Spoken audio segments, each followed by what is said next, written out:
Inti, seminar parenting dengan tema Cerdas Mendidik Anak di Era Pandemi COVID-19 bersama Dr. Aisyah Dahlan, CHT.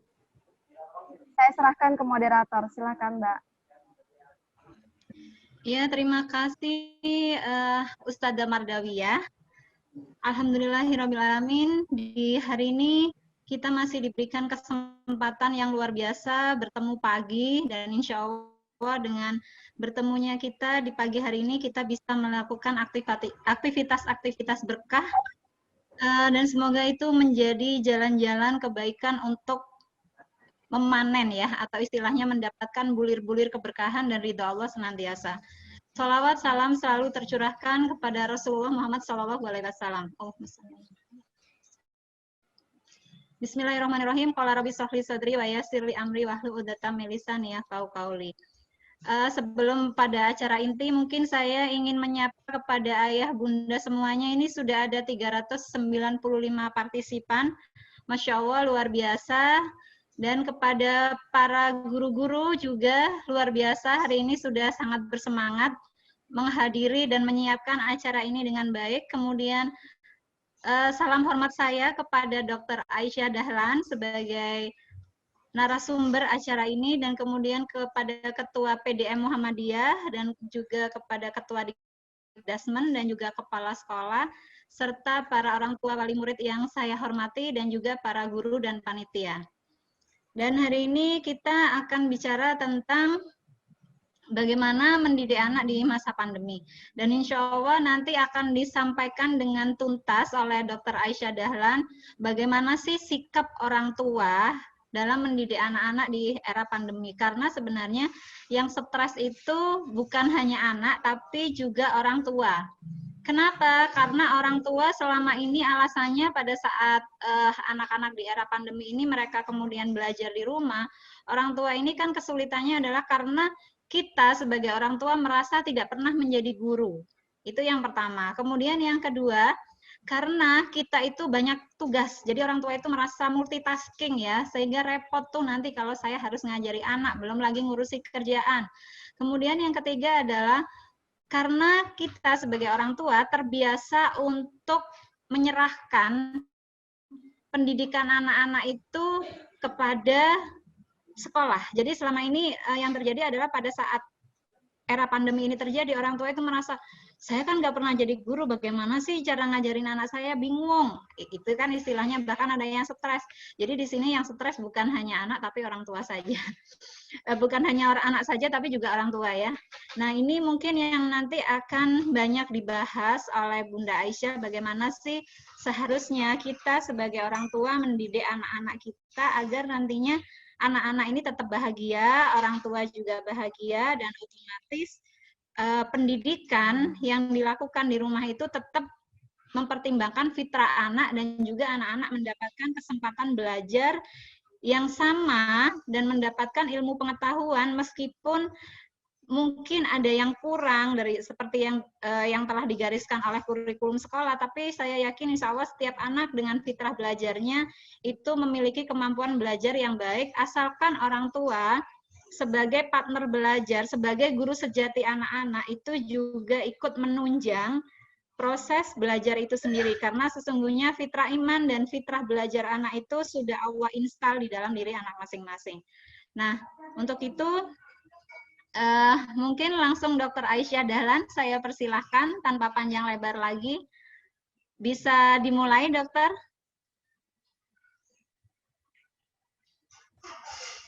Ya, baik, insya Allah. Salam hormat, Dokter, dan juga ini salam kasih. Alhamdulillah. Cek 1, 2. Mbak Ira. Iya, Dokter. Terdengar ya suara saya? Sangat jelas, Dokter. Alhamdulillah. Ya, baik. Kita mulai ya. Iya. Ini maaf sebelumnya. Berapa menit ini paparannya? Supaya kita pasang ini acaranya sampai 11.30 waktu Indonesia Timur, Bunda. Ya. Tetapi nanti di 30 menit sebelum berakhir itu ada ini pesan-pesan dan tanya jawab juga. Jadi seperti itu. Baik. Ya. Kita beda 2 jam ya ini ya. Ya. Iya. Ya, baik kalau gitu. Bismillahirrahmanirrahim. Assalamualaikum warahmatullahi wabarakatuh. Waalaikumsalam warahmatullahi wabarakatuh. Alhamdulillahirrabbilalamin. Wassalatu wassalamu ala asyrafil anbiya wa mursalin wa ala alihi wa sahbihi ajmain, amma ba'du. Yang saya hormati pimpinan daerah Muhammadiyah Merauke, Bapak Insinyur Haji Muhammad Jufri Tamrin, Ketua Majelis Dikdasmen PDM Merauke, Bapak Wiyatno, SPD, SI, MPD. Terima kasih juga tadi sambutannya Pak Wiyatno. Dan yang saya hormati Kepala Sekolah SMP Muhammadiyah Merauke, Bapak Suwarno. Juga terima kasih tadi sambutannya Pak Suwarno. Insya Allah betul-betul ke sana ya. Ini pertama kali nih saya diundang di Merauke, Alhamdulillah. Jadi banyak saudara akhirnya di Merauke. Dan kemudian juga Bapak Ibu Ayah Bunda, Ananda SMP Muhammadiyah Merauke, beserta Bapak Ibu Guru dan seluruh yang hadir hari ini. Ini suatu penghormatan bagi saya diundang di Merauke, walaupun betul tadi kita baru bisa lewat udara dulu, lewat online seperti ini. Insya Allah panjang umur, sehat walafiat, pandemi juga berakhir, kita bisa ke sana ya Pak ya, insya Allah ya. Baik, terima kasih. Ini Ibu Ira berkenan menjadi moderator, mendampingi kami. Dan hari ini kita akan membahas tentang cerdas mendidik anak di masa pandemi COVID. Ya. Baik, namun sebelumnya karena biasanya paparan saya ini ada kaitannya dengan otak manusia, tubuh manusia, jadi mohon izin untuk share screen dulu ya. Kita pakai slide aja supaya lebih mudah dijelaskannya. Saya atur dulu screen-nya. Mudah-mudahan sudah kelihatan. Ya, baik. Cerdas mendidik anak di masa pandemi COVID-19. Wah, ini harus cerdas kita ya, betul. Baik, sebelumnya mari kita lihat sih, ini beberapa survei mengatakan penyebab anak jenuh dalam belajar jarak jauh ya, di mana saja bahkan juga di dunia ya. Pertama apa? Mereka nggak mau mendapat banyak tugas di hari libur ya. Ini terutama anak-anak di Jakarta ya, di Jakarta juga sama libur ya, guru libur, orang tua juga libur mendampingi atau membantu mereka dalam belajar jarak jauh ya. Jadi seperti ini sebetulnya permohonan mereka buat Bapak Ibu guru, insya Allah di Merauke sudah seperti ini ya. Baik, kemudian murid terlalu lama mengikuti pembelajaran online lebih dari 6 jam. Ini memang membuat kita penat ya. Belajar online itu sebetulnya lebih capek dibanding belajar tatap muka sebetulnya. Kenapa? Karena posisi kita duduk, kemudian ya satu lagi tidak ada energi dari sekeliling ya. Mungkin hanya ada beberapa orang saja di rumah, tapi kalau memang ketemu ya tatap muka ini kan anak-anak bersama teman-temannya ya. Walaupun memang ya ada anak juga yang senang dengan pembelajaran online. Ini biasanya karena watak mereka, watak yang introvert itu lebih senang belajar online. Ya. Tapi yang watak ekstrovert itu dia lebih senang kalau rame-rame bersama teman-temannya. Ya. Apalagi yang membuat anak jenuh dalam belajar jarak jauh, ya, peralatan gawe yang bermasalah dan sinyal hilang timbul. Ya. Tadi juga Pak Wiyatno bilang ya ada pemadaman lampu. Saya tadi kebayang, masya Allah ya. Saya bisa paham seandainya ya pemadaman sampai panjang berarti kan acara diundur ya. Tapi alhamdulillah tadi Pak Wiyatno bilang jam 9 sudah nyala, alhamdulillah, dan akhirnya kita bisa jumpa sekarang ya. Insya Allah juga nanti lancar semuanya ya, alhamdulillah. Baik, kemudian apalagi yang membuat anak-anak jenuh ya? Ini tadi yang Bu Ira bilang ya. Jadi orang tua dan guru ditegang juga sebetulnya ya, dan ini bisa membuat murid terstimulasi emosi negatif ya. Jadi kondisi seperti ini nih bukan hanya anak-anak ya yang tegang ya, kita semua tegang ya.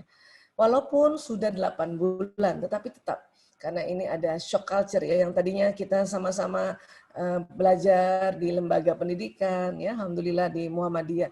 Saya bahagia banget ya ada Muhammadiyah di Merauke, masya Allah.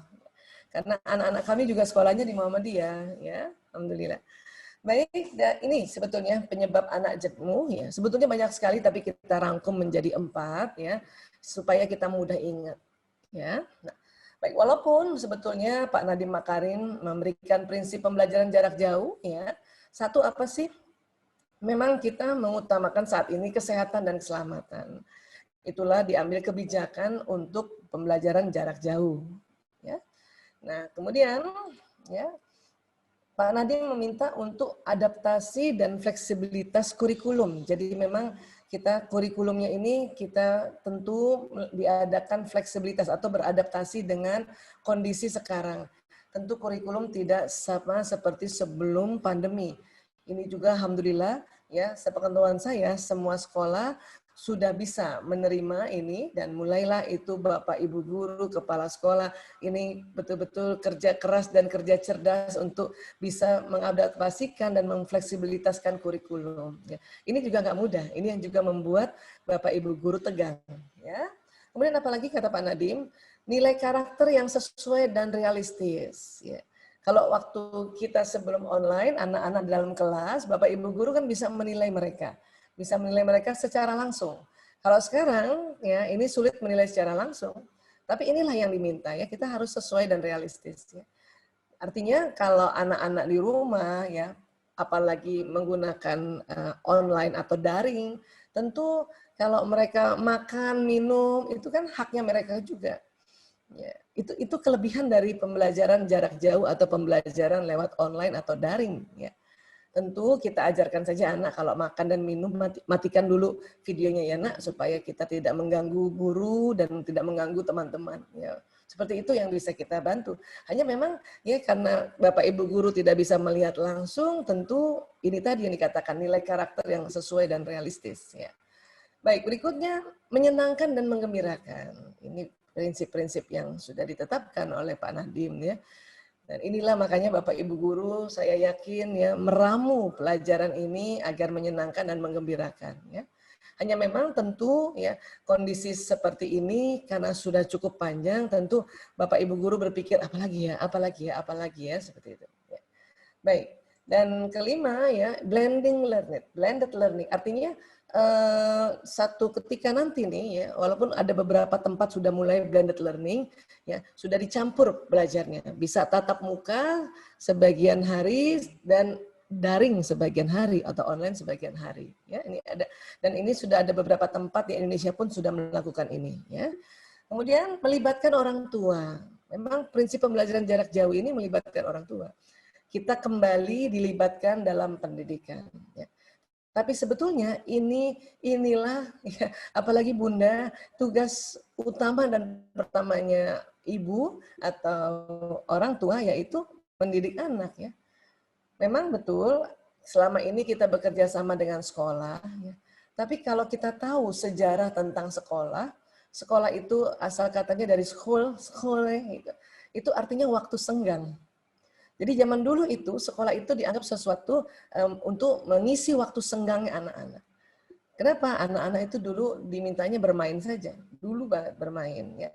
Dan kemudian di bawah pengawasan orang tua yang mendidik di rumahnya ya. Sekolah itu jadi cuma waktu senggang. Nah, sekarang bertahun-tahun juga sudah dilakukan ya pergeseran gitu. Sekolah malah dianggap sebagai tempat pendidikan pertama dan utama. Maka salah satu hikmah dari pandemi ini adalah Allah merestart ulang seluruhnya. Ya, bumi di restart ulang sampai juga masalah pendidikan ini dikembalikan lagi ke rumah. Ya, dan tentunya supaya cerdas kita mendidik anak, langkah pertama adalah menerima dengan penuh kesadaran. Walaupun tadi ya Bu Ira sudah mengatakan ya bahwa beberapa orang tua merasa kaget ya shock gitu kok ini saya selamanya titip sama Bapak Ibu guru jadinya kita semua ya terus juga karena Bapak Ibu juga bekerja sehingga dengan ditambahnya mendidik anak tentu kita bertambah juga ya tugas kita tetapi sekali lagi ya kalau kita mempelajari sejarahnya sekolah itu bahwa sebetulnya memang di rumahlah pendidikan ini di rumah pendidikan karakter. Ya, kalau di sekolah sebetulnya adalah bagaimana sekolah ini mentransfer knowledge ya, atau memberikan informasi ya kepada anak-anak muridnya.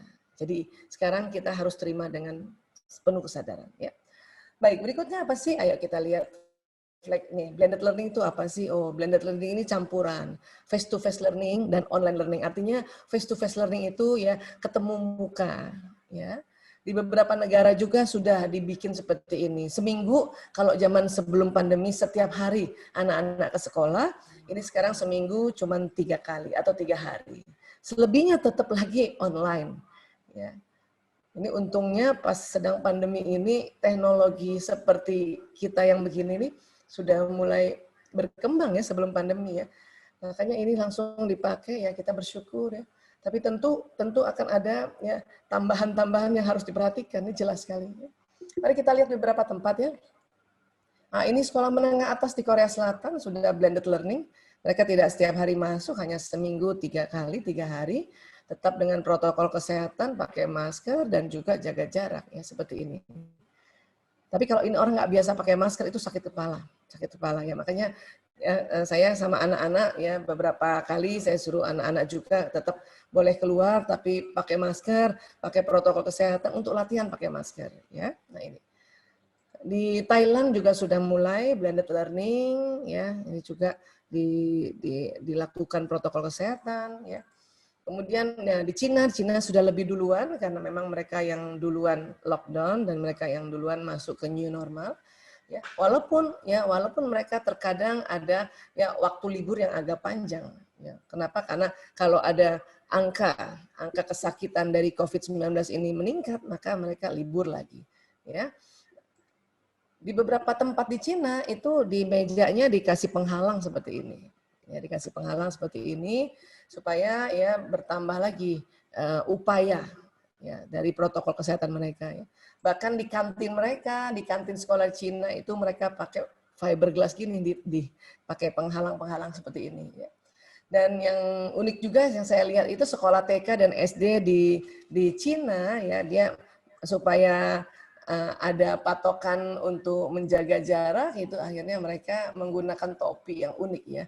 Jadi ada topi yang dikasih panjang gini nih 1,5 meter kanan, 1,5 meter kiri. Ini diharapkan kalau anak-anak ya bisa menjaga jarak, tapi itu tadi karena juga anak-anak makanya dikasih topi kayak gini. Jadi kalau mereka rasa sudah bertemu topi mereka dengan topi temannya itu berarti sudah kurang dari 1 meter. Ya. Ini adalah inspirasi-inspirasi yang buat saya ini bisa juga dilakukan di Indonesia nih. Ya, tapi ya itu tadi. Kenapa di Cina sana terinspirasi atau kok punya ide kayak gini? Karena apa? Karena kaisar mereka memang topinya kayak gitu. Ya, itulah makanya mereka mempunyai ide seperti ini. Ada yang dari kertas, ada yang dari balon kayak gini. Ya, ini mungkin supaya ringan ya pakai balon kayak gini ya.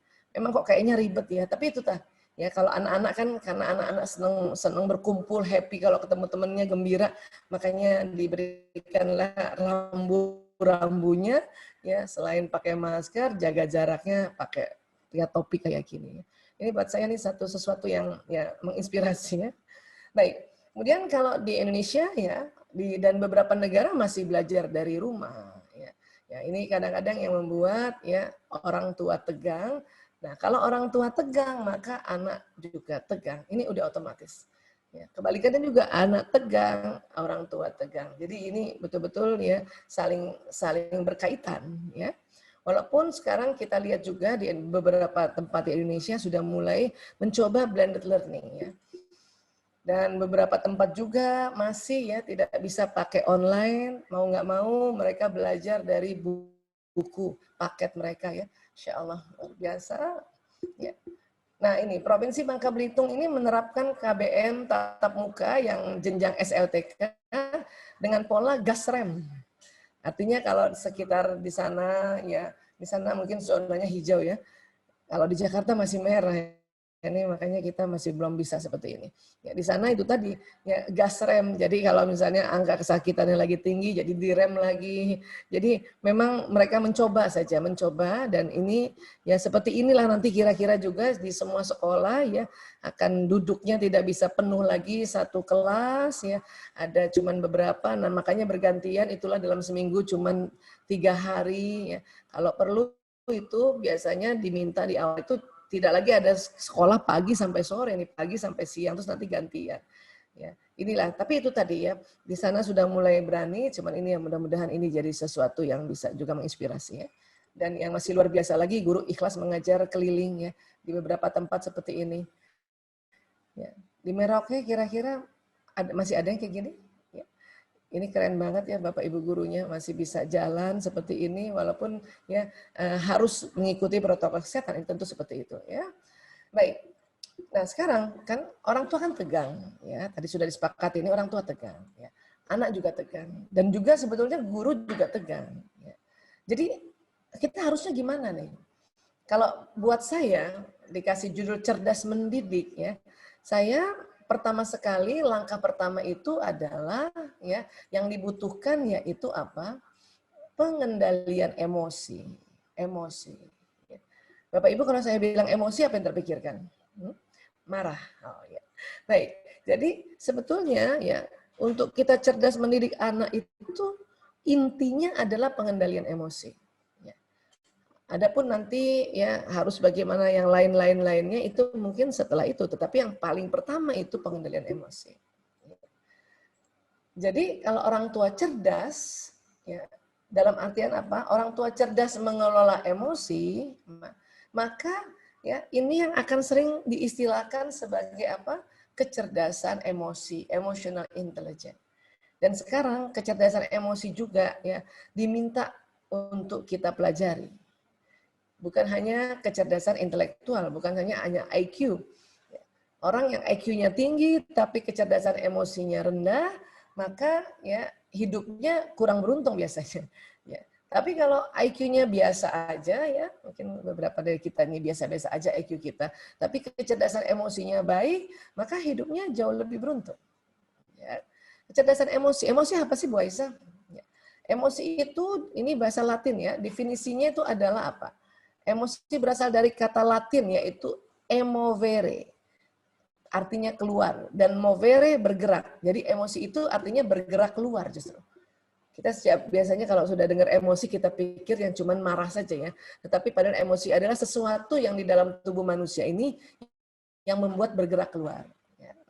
Kemudian kalau kecerdasan emosi itu apa, Bu Aisyah? Ya.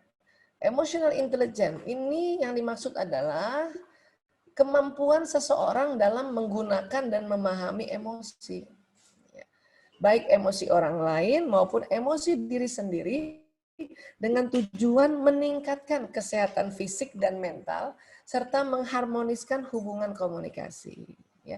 Jadi ini keberuntungannya kalau kita mampu atau memahami emosi diri sendiri dulu dan juga emosi orang lain. Ya. Ini emotional intelligence.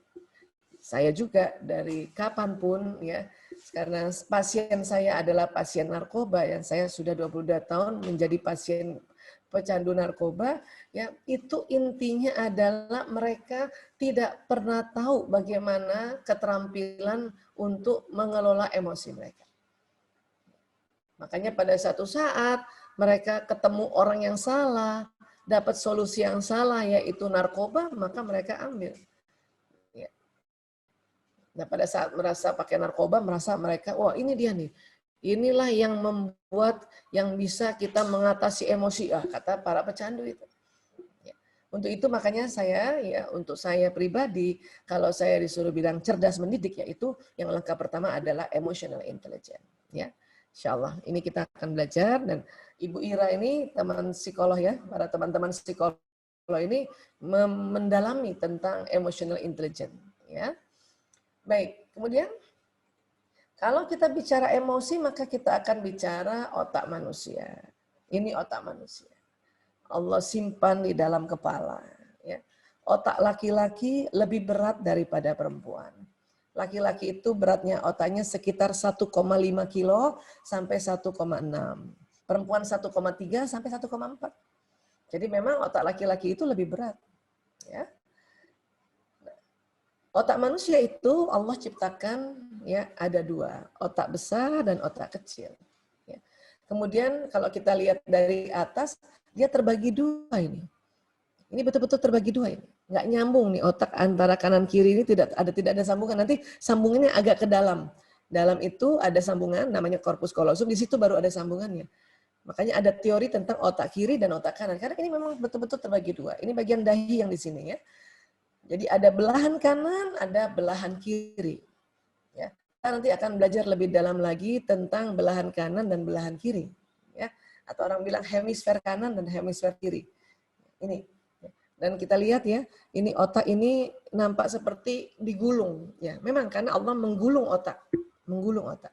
Kenapa digulung? Karena di setiap lekukan ini itu ada ya jutaan tali-tali dari sel otak ini. Tali temali dari sel otak. Atau kita bisa sering bilang, di dalam otak manusia itu ada istilahnya neuron, sel otak. Dan itu banyak sekali talinya.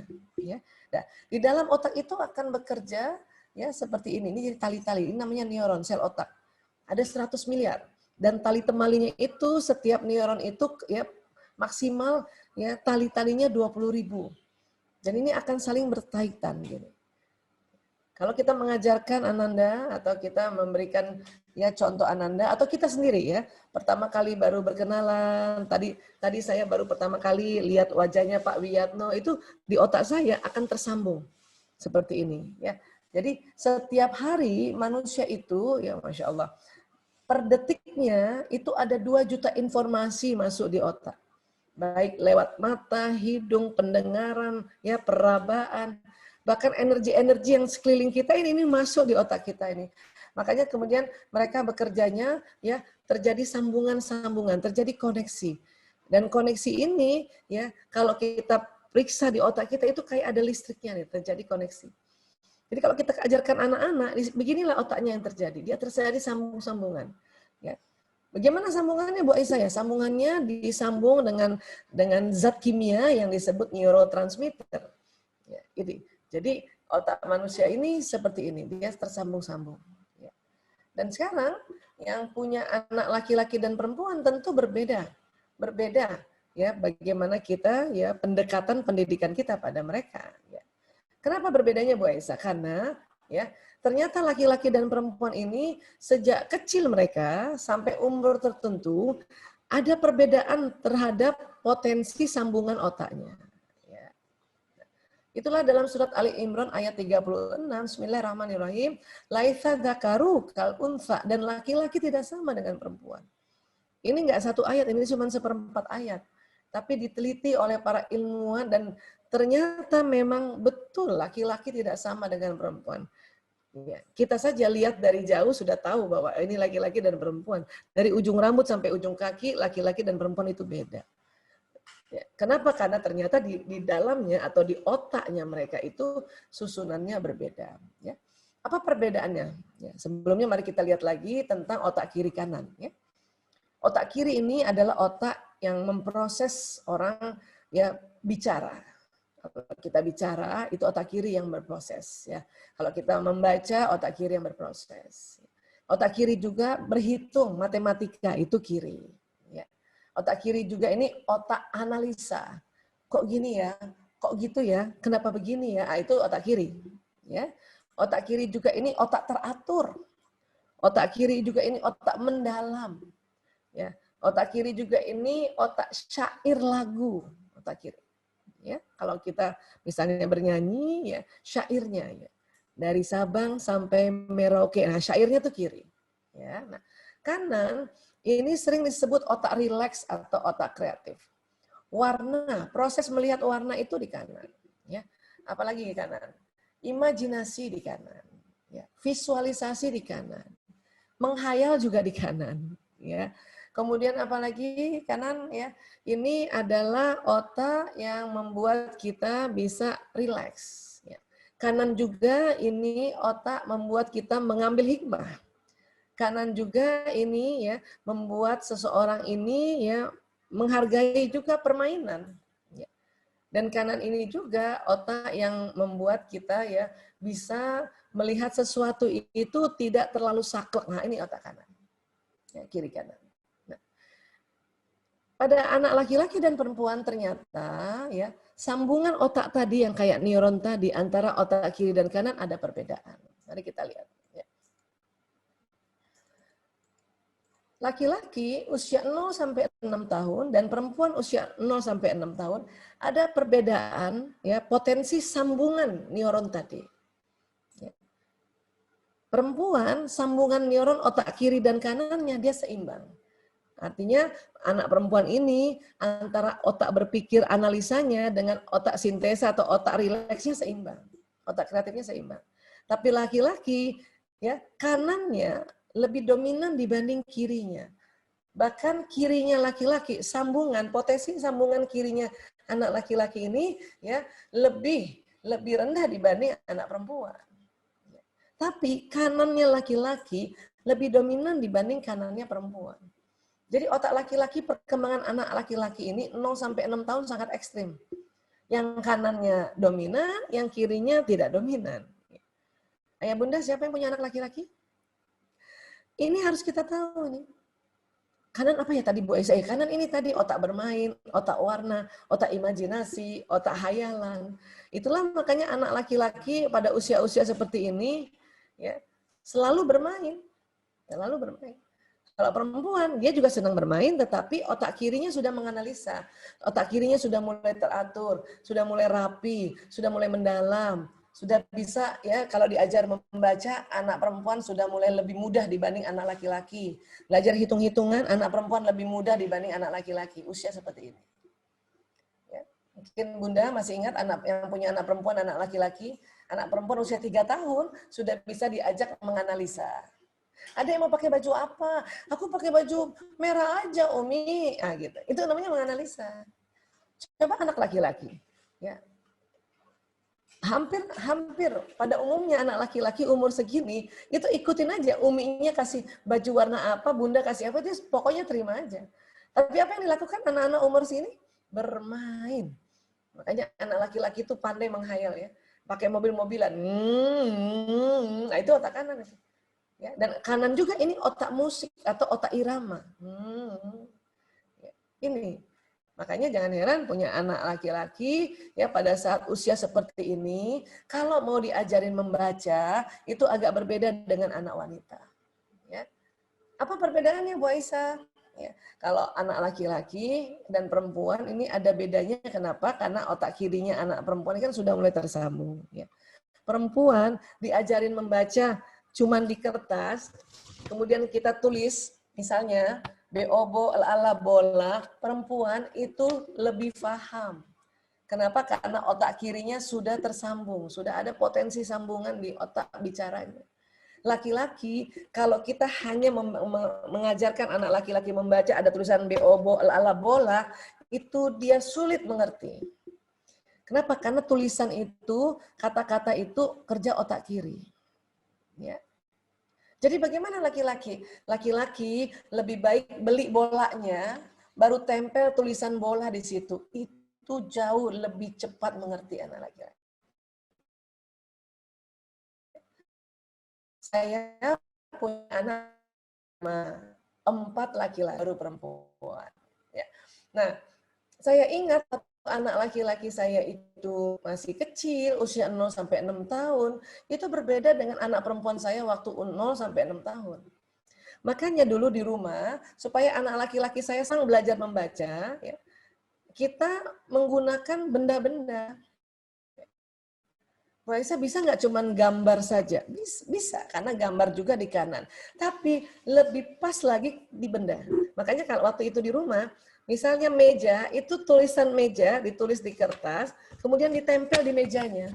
Bolak-balik anak laki itu lihat, dia ngerti, oh tulisan meja tuh kayak gitu. Menghafal dong Bu Aisyah, nggak apa-apa. Itu namanya pengenalan huruf, pengenalan kata-kata. Ya, itu harus dibantu karena otak kanannya berkembang. Inilah makanya kalau PAUD dan TK ini kan ya perlu alat peraga. Ya, dulu saya supaya anak-anak tahu ya tulisan ibu, karena saya dipanggilnya ibu ya, IBU, maka ada tulisan ibu di kertas, saya tempel di dada saya itu. Satu hari aja anak-anak jalan ya pakai peniti ya. Lihat saya jalan dari pagi, lihat di depan mereka balik, itu mereka lihatin, oh itu tulisan ibu kayak gitu. Dan itu lebih cepat. Dan tidak stres anak laki-laki kalau begitu caranya. Ya. Kalau perempuan duduk manis, cuman tulisan saja, bahkan nggak pakai gambar saja, anak perempuan sudah lebih paham. Kenapa? Karena otak kirinya sudah tersambung. Tapi justru dia akan lebih cepat paham lagi kalau juga misalnya waktu dia belajar membaca atau berhitung, itu ya ada gambarnya, ada warnanya, karena itu otak kanan yang bekerja. Ya, nah ini.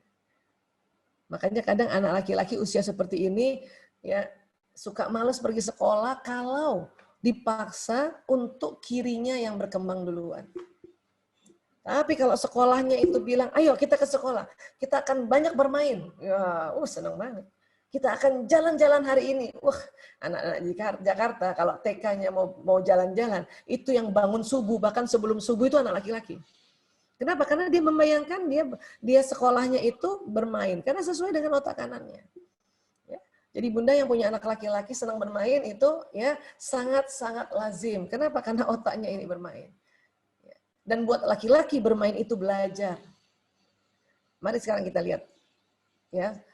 6-12 tahun. Perempuan kiri kanannya masih seimbang. Laki-laki tetap kanannya lebih dominan, tapi kirinya sudah mulai terjadi potensi koneksi atau sambungan.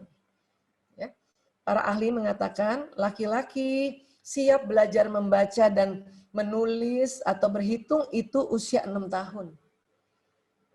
Itulah makanya kalau persyaratan masuk SD 7 tahun itu menyelamatkan anak laki-laki. Dengan kurikulum SD yang lebih banyak otak analisanya. Kalau zaman dulu ya kita 6 tahun saja anak laki-laki sudah bisa masuk sekolah karena kurikulumnya tidak sedetil sekarang. Dan sesuatu yang detil itu kerja otak kiri. Ya, tapi sudah mulailah anak laki-laki ini 6 tahun ke atas ini. Tapi tetap kanannya, tetap kreatifnya, tetap imajinasinya, tetap ya otak benda, ya otak permainan tetap ini. Nah, sekarang kita lihat 12 sampai 18. Nah, ini dia SMP SMA ya. Perempuan kiri kanan tetap seimbang, laki-laki masih kanannya juga. Tapi kirinya sudah mulai potensi sambungannya itu banyak. Makanya anak SMP, SMA sudah bisa anak laki-laki itu menganalisa sesuatu. Ya. Tapi tetap otak kreatifnya lebih tinggi, lebih dominan dibanding perempuan. Otak bermainnya, otak imajinasinya, ya, otak irama atau musiknya itu anak laki. Makanya anak laki-laki kalau kita lihat sekolah-sekolah yang memang ada ekskul musik itu anak laki akan ambil musik ya, bukan nyanyinya. Kalau perempuan yang nyanyinya, kenapa? Nyanyi itu kan atau ngomong itu kan di otak kiri. Ya, perempuan seimbang, dia bisa main musik dan bisa nyanyi. Tapi laki-laki jauh lebih jago dia bermain musik. Karena memang otak kanan ini otak irama. Ya. Ini dia. Kapan anak laki-laki otak kiri kanannya seimbang? Ya, setelah 18 tahun. 18 tahun saja, dia masih kirinya belum lagi dominan seperti yang kanan. Nanti setelah 18, 20, pas saatnya kuliah, otak laki-laki seimbang antara kiri dan kanan. Seimbang antara kiri kanan. Itu makanya anak laki-laki itu ya dia terlihat jauh lebih baik, jauh lebih keren, jauh lebih mandiri, jauh lebih pandai menganalisa pada saat sudah kuliah. Jadi bunda yang punya anak masih kecil sabar sampai dia kuliah, anak laki-laki ya. Gitu. Anak laki-laki nih kalau lihat perkembangan otaknya, ya, jarang anak laki-laki usia SD itu ranking 1. Jarang sekali, jarang. Bukan nggak ada ya, jarang. Ya, jarang. Pak Suwarno, waktu SD pernah ranking 1 nggak Pak? Ya, anak saya aja jarang ranking 1. Kalau sekolah, pernah ranking 1 Pak Suwarno? Ya, kalau sekolah itu menganggap yang ranking 1 itu pelajaran bahasa, matematika, teratur, disiplin, datang sekolah, itu didominasi oleh perempuan. Ya, ini. Makanya sekarang sekolah bukan hanya intrakurikuler yang dinilai, ekskulnya juga. Ekstrakurikuler itu jagonya laki-laki. Ya. Jadi Bunda, ini terutama Bunda ya, kalau punya anak laki-laki tolong tidak dibanding-bandingkan dengan anak perempuan. Ya, kenapa? Karena memang proses penciptaan ya sambungan otak di anak laki dan perempuan berbeda. Mungkin selama ini kita rasa ya, hanya memang ya penelitian ini baru ada 2006 masuk di Indonesia ya. Ini mudah-mudahan menambah kita kefahaman bahwa oh kayak gini pantesan anak laki saya main aja terus kerjanya. Iya, karena kalau anak laki bermain itu tandanya dia belajar. Ya, seperti ini. Ini harus kita paham dulu supaya kita cerdas nanti berikutnya, terutama cerdas dalam mengelola emosi kita. Karena kalau kita nggak tahu tentang ini, maka yang punya anak laki-laki itu bisa bertanduk otaknya itu. Ya, ibu-ibu tuh langsung panik. Ya, nah ini. Baik. Kemudian apa? Ini otak ya. Di tengahnya itu ada otak limbik system atau otak mamalia. Nah, ini yang mengatur emosi nih. Tadi saya katakan kita cerdas emosi ya. Dan kemudian di otak manusia itu ada otak reptilnya. Ya. Ayah bunda, bapak ibu guru, saya mohon maaf karena kalau bicara tubuh manusia kita masih harus pakai bahasa Latin. Ini kesepakatan internasional ya. Mungkin tidak usah dihafal, tetapi ya kita tahu saja tempatnya. Ya. Bu Aisyah, yang untuk tempat ilmu pengetahuan, nasihat, informasi, kisah-kisah itu ada di mana? Di otak yang di depan, di belakang dahi. Ini namanya prefrontal cortex di sini. Kalau orang tua mengajari anak sejak kecil, kasih nasihat, masuknya di sini nanti, memorinya di sini. Sambungan plastisitasnya atau sambungan neuronnya di sini. Bapak Ibu guru mengajarkan anak-anak di sini. Orang tua memberi nasihat, masuknya di sini. Ya. Bapak Ibu guru memberi nasihat, masuknya di sini. Anak-anak sendiri membaca sesuatu tentang informasi di sini. Membaca kisah di sini. Kalau memori pengalaman di mana Bu Aisyah? Ada sekitar sini, neokorteks sekitar sini. Di sini juga. Ya. Kalau memorinya yang sangat mengikat emosi, kira-kira posisinya di mana? Di sini. Di dekat otak emosi. Ya, kita akan nanti bahas otak emosi dan batang otak. Ya. Kita bahas dulu yang prefrontalnya. Ya. Bu Aisyah, kata anak-anak, kata orang-orang, anak itu wataknya ada di otaknya sejak lahir. Di mana itu? Kira-kira lebih daerah sini, di lobus parietalis. Kurang lebih di sini. Katanya anak-anak itu ada kecerdasan ganda atau disebut multiple intelligence atau bahasa awamnya bakat. Di mana itu? Di sekitar sini. Dan setiap anak itu bakatnya ada 8 jenis. Hanya memang tidak 8-8-nya dominan. Jadi biasanya kalau kita mengetes bakat anak-anak itu, nanti ayah bunda akan lihat itu ada 8 urutan. Kita fokus pada urutan pertama, kedua, ketiga, keempat. Itulah yang nanti menjadi bakat dominan. Meskipun anak-anak ada bakat lainnya yang mungkin bisa diasah, tetapi 4 watak dominan itu jauh lebih baik kalau diasah duluan. Ya, disinilah makanya di otak ini orang tua perlu banyak mempelajari pola parenting berbasis ajaran Islam yang diberikan contoh oleh Rasulullah. Jadi biar otak kita yang ini nih, otak kita di sini tahu bagaimana parenting cara Rasulullah. Ya, makanya kita juga harus isi otak kita ini. Anak-anak kalau orang tuanya ya cara pengolah pengasuhannya itu ala Rasulullah, itu anak-anak sayang banget, seneng banget sama orang tuanya. Dan dia akan menjadi anak ya yang soleh-soleha, pintar, cerdas, beruntung, ya taat. Wah itu dia. Makanya kita disuruh ya banyak belajar supaya otak kita juga diisi. Dan tentu juga kita diminta baca Quran. Jadi kalau kita baca Quran itu masuknya di otak yang depan ini. Ya, masuknya di otak yang depan. Ya. Dan kemudian ya kalau kita apalagi anak-anak kita masih kecil itu isi tentang kisah-kisah. Ya, kisah para nabi, kisah para rasul. Dan alhamdulillah sekarang banyak buku-buku seperti ini ya. Mungkin teman-teman di komunitas cinta anak, ya, ini senang banget untuk berkisah. Ini akan masuk di otaknya itu. Ya. Saya alhamdulillah waktu anak-anak kecil ini terutama ini Muhammad teladanku, ya itu punya Sampai kalau ada ponakan saya juga milad misalnya, dia memperingati Yaumul Miladnya, daripada dibeliin yang lain-lain, kita belikan ini saja. Ya. Alhamdulillah. Ini nanti akan masuk di otak yang paling depan.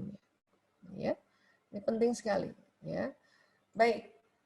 Ini juga ya, saya juga menambah koleksinya seperti ini. Kenapa harus buku, Bu Aisyah? Supaya anak-anak mulai cinta buku juga.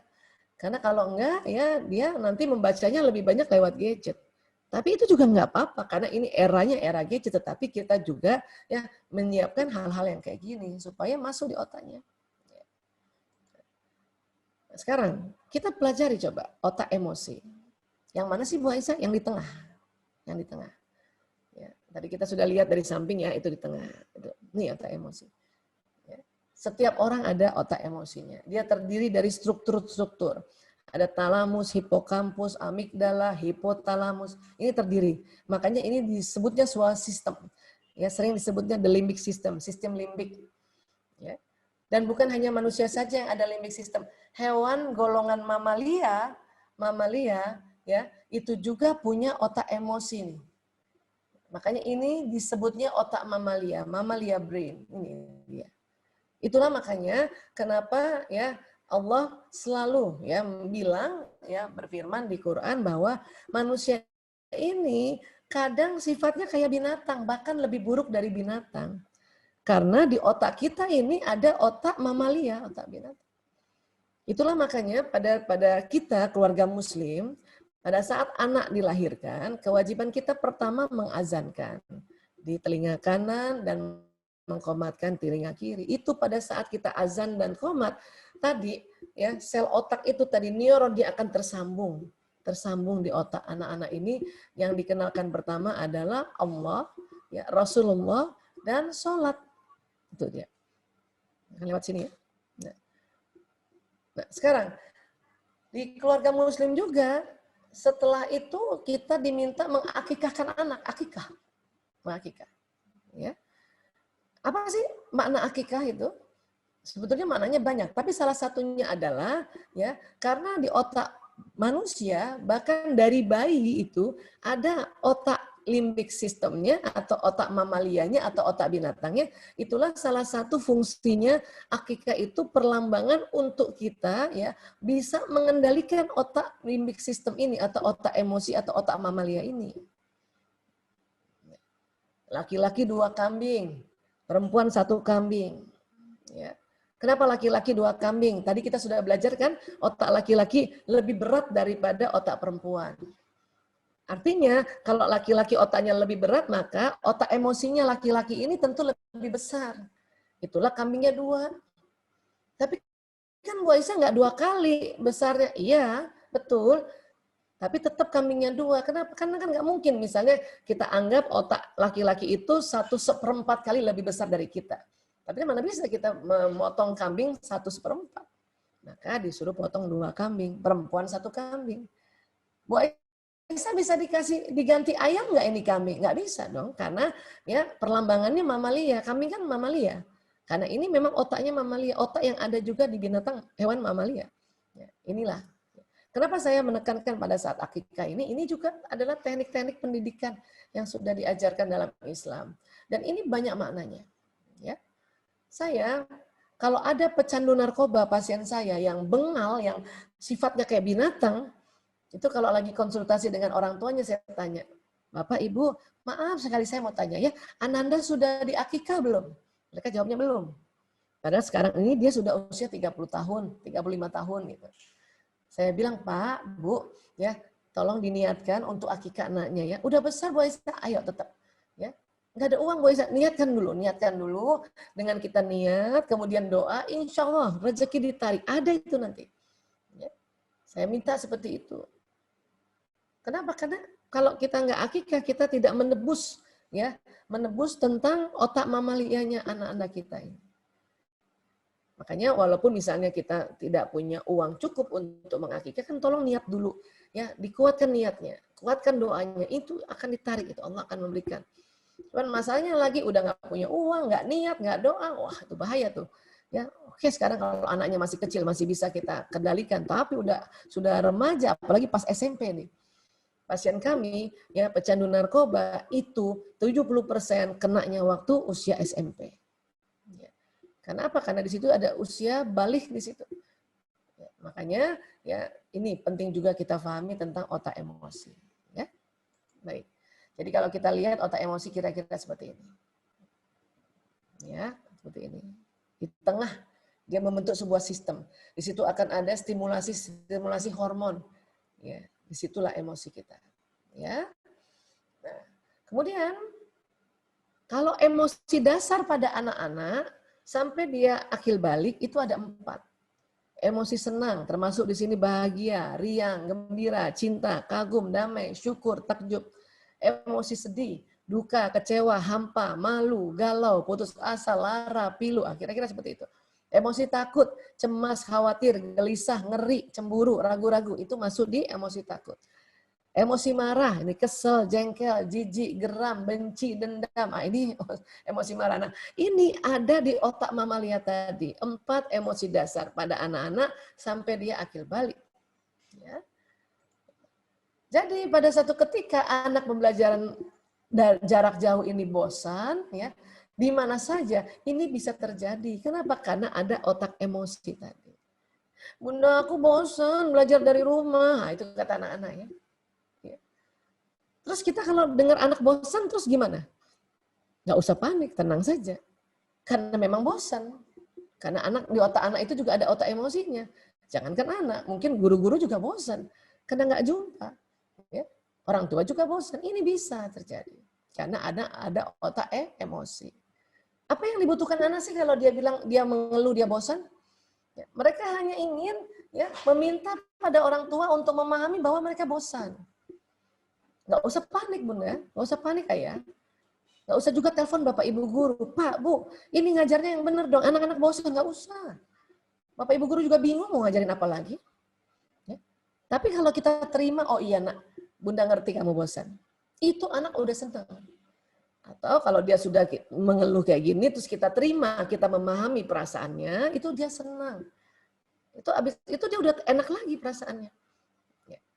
Kalau saya biasanya saya ajak anak-anak, ayo kita bikin pisang goreng yuk, kita makan pisang goreng yuk, ya pisang goreng aja boy. Iya, karena saya memang orang Bugis ini biasa banget makannya pisang goreng. Atau ajak anak-anak minum kopi, ya pokoknya gitulah. Ya, apalagi yang anak saya sudah besar ya, jadi senang kopi dia. Pokoknya dia minta dipahami. Atau capek anak, istirahat dulu deh, nanti kerjaan PR-nya agak malam lagi, ya gitu. Itu yang dia minta. Nah, selain ada otak mamalia, di otak manusia juga ada otak reptilnya. Ini persis di batang otak ini, di tengkuknya ini ada otak reptil. Otak reptil ini kalau tegang, itu cuma 2 responnya. Serang atau lari. Fight or flight. Serang atau kabur. Ini. Bosan juga itu adalah otak reptil yang tegang dan otak mamalia yang ada di emosi yang negatif. Itu yang membuat anak bosan. Tapi kita tolong pahami, karena pada saat dia sudah mengeluh dan kita memahaminya, maka batang otaknya rileks dan otak mamalianya juga rileks. Ya. Kalau kita udah besar gini atau anak-anak sudah balik, emosinya bagaimana Bu Aisyah? Lebih variasi jadinya. Seperti ini jenis-jenisnya. Kok kayak tangga ya Bu Aisyah ya? Iya, karena setiap emosi itu, jenis emosi, kalau diteliti oleh ilmuwan, itu ternyata ada frekuensinya. Dan frekuensinya beda-beda. Nah, setelah dipetakan seperti ini, loh kok kayak tangga ya? Dan inilah, emosi inilah, kalau konsep Islam ini yang disebut hawa nafsu. Hawa nafs. Ya. Makanya teori tentang emosi yang ditemukan oleh para ahli, terutama Daniel Goleman namanya ya, kemudian digabungkan dengan konsep Islam tentang hawa nafsu, terjadilah ya bagan seperti ini. Jadilah gambar seperti ini. Artinya 3 jenis emosi yang dibawa ini kategori nafsu lawamah, nafsu yang berlara diri. Makanya isinya tuh takut, sedih, apati. Apati apa sih Bu Aisyah? Ini putus asa. Orang kalau sedih berkelanjutan putus asa. Ya, anak-anak kalau ketakutan kelamaan maka dia turun jadi sedih, sedih kelamaan putus asa. Putus asa kelamaan apa jadinya? Nanti depresi. Nanti ada lagi di sini nanti kita lihat ya. Kemudian di atas takut ada emosi jenis las buru-buru. Apa-apa mau buru-buru. Ya. Kalau kita ngajarin anak buru-buru, berarti kita di sini tuh, bukan semangat. Kalau semangat beda, di semangat di sini. Buru-buru itu ada perasaan takut sama marah. Ya. Orang tua juga gitu, membangunkan anak sholat subuh ke, ya buru-buru, berarti kita di sini nih. Ya. Nah di atas las ada anger, marah, kesel, jengkel dan sebagainya ada di sini. Di atasnya ada pride, sombong, membangga-banggakan. Nah ini di sini. Nah 3 ini dikategorikan nafsu amarah. Ya. Tapi sekali lagi emosi bukan hanya ada yang negatif. Ya. Emosi juga ada yang positif. Nafsu juga begitu. Tidak hanya negatif, ada yang positif. Namanya mutmainnah. Mulai yang mana tuh Bu Aisyah? Mulai yang sini nih. Namanya semangat. Level semangat, courageous semangat. Kalau semangat ini ada perasaan senang ya. Kemudian di atasnya lagi menerima, syukur. Di sini nih syukur nih. Di atasnya lagi damai, peace. Di atasnya lagi, kata para ahli, ada emosi namanya pencerahan. Makanya mulai beberapa dekade terakhir orang sering ngomong kita harus dapat pencerahan. Nah itu karena jenis emosi yang tinggi, yang merasakan kebahagiaan. Ya. Bu Esa, ya pakai alat apa sih bisa diukur seperti ini? Pakai alat ini yang namanya elektroensefalogram, alat untuk mengukur gelombang otak. Jadi pas orang sedih, ternyata sedih itu frekuensinya cuma 75 Hz, maka dia ditaruh di bawah. Oh, dia takut 100. Oh, dia sekarang ya lagi semangat, semangat 200. Nah, itu makanya tadi ada tangga-tangganya kayak tadi.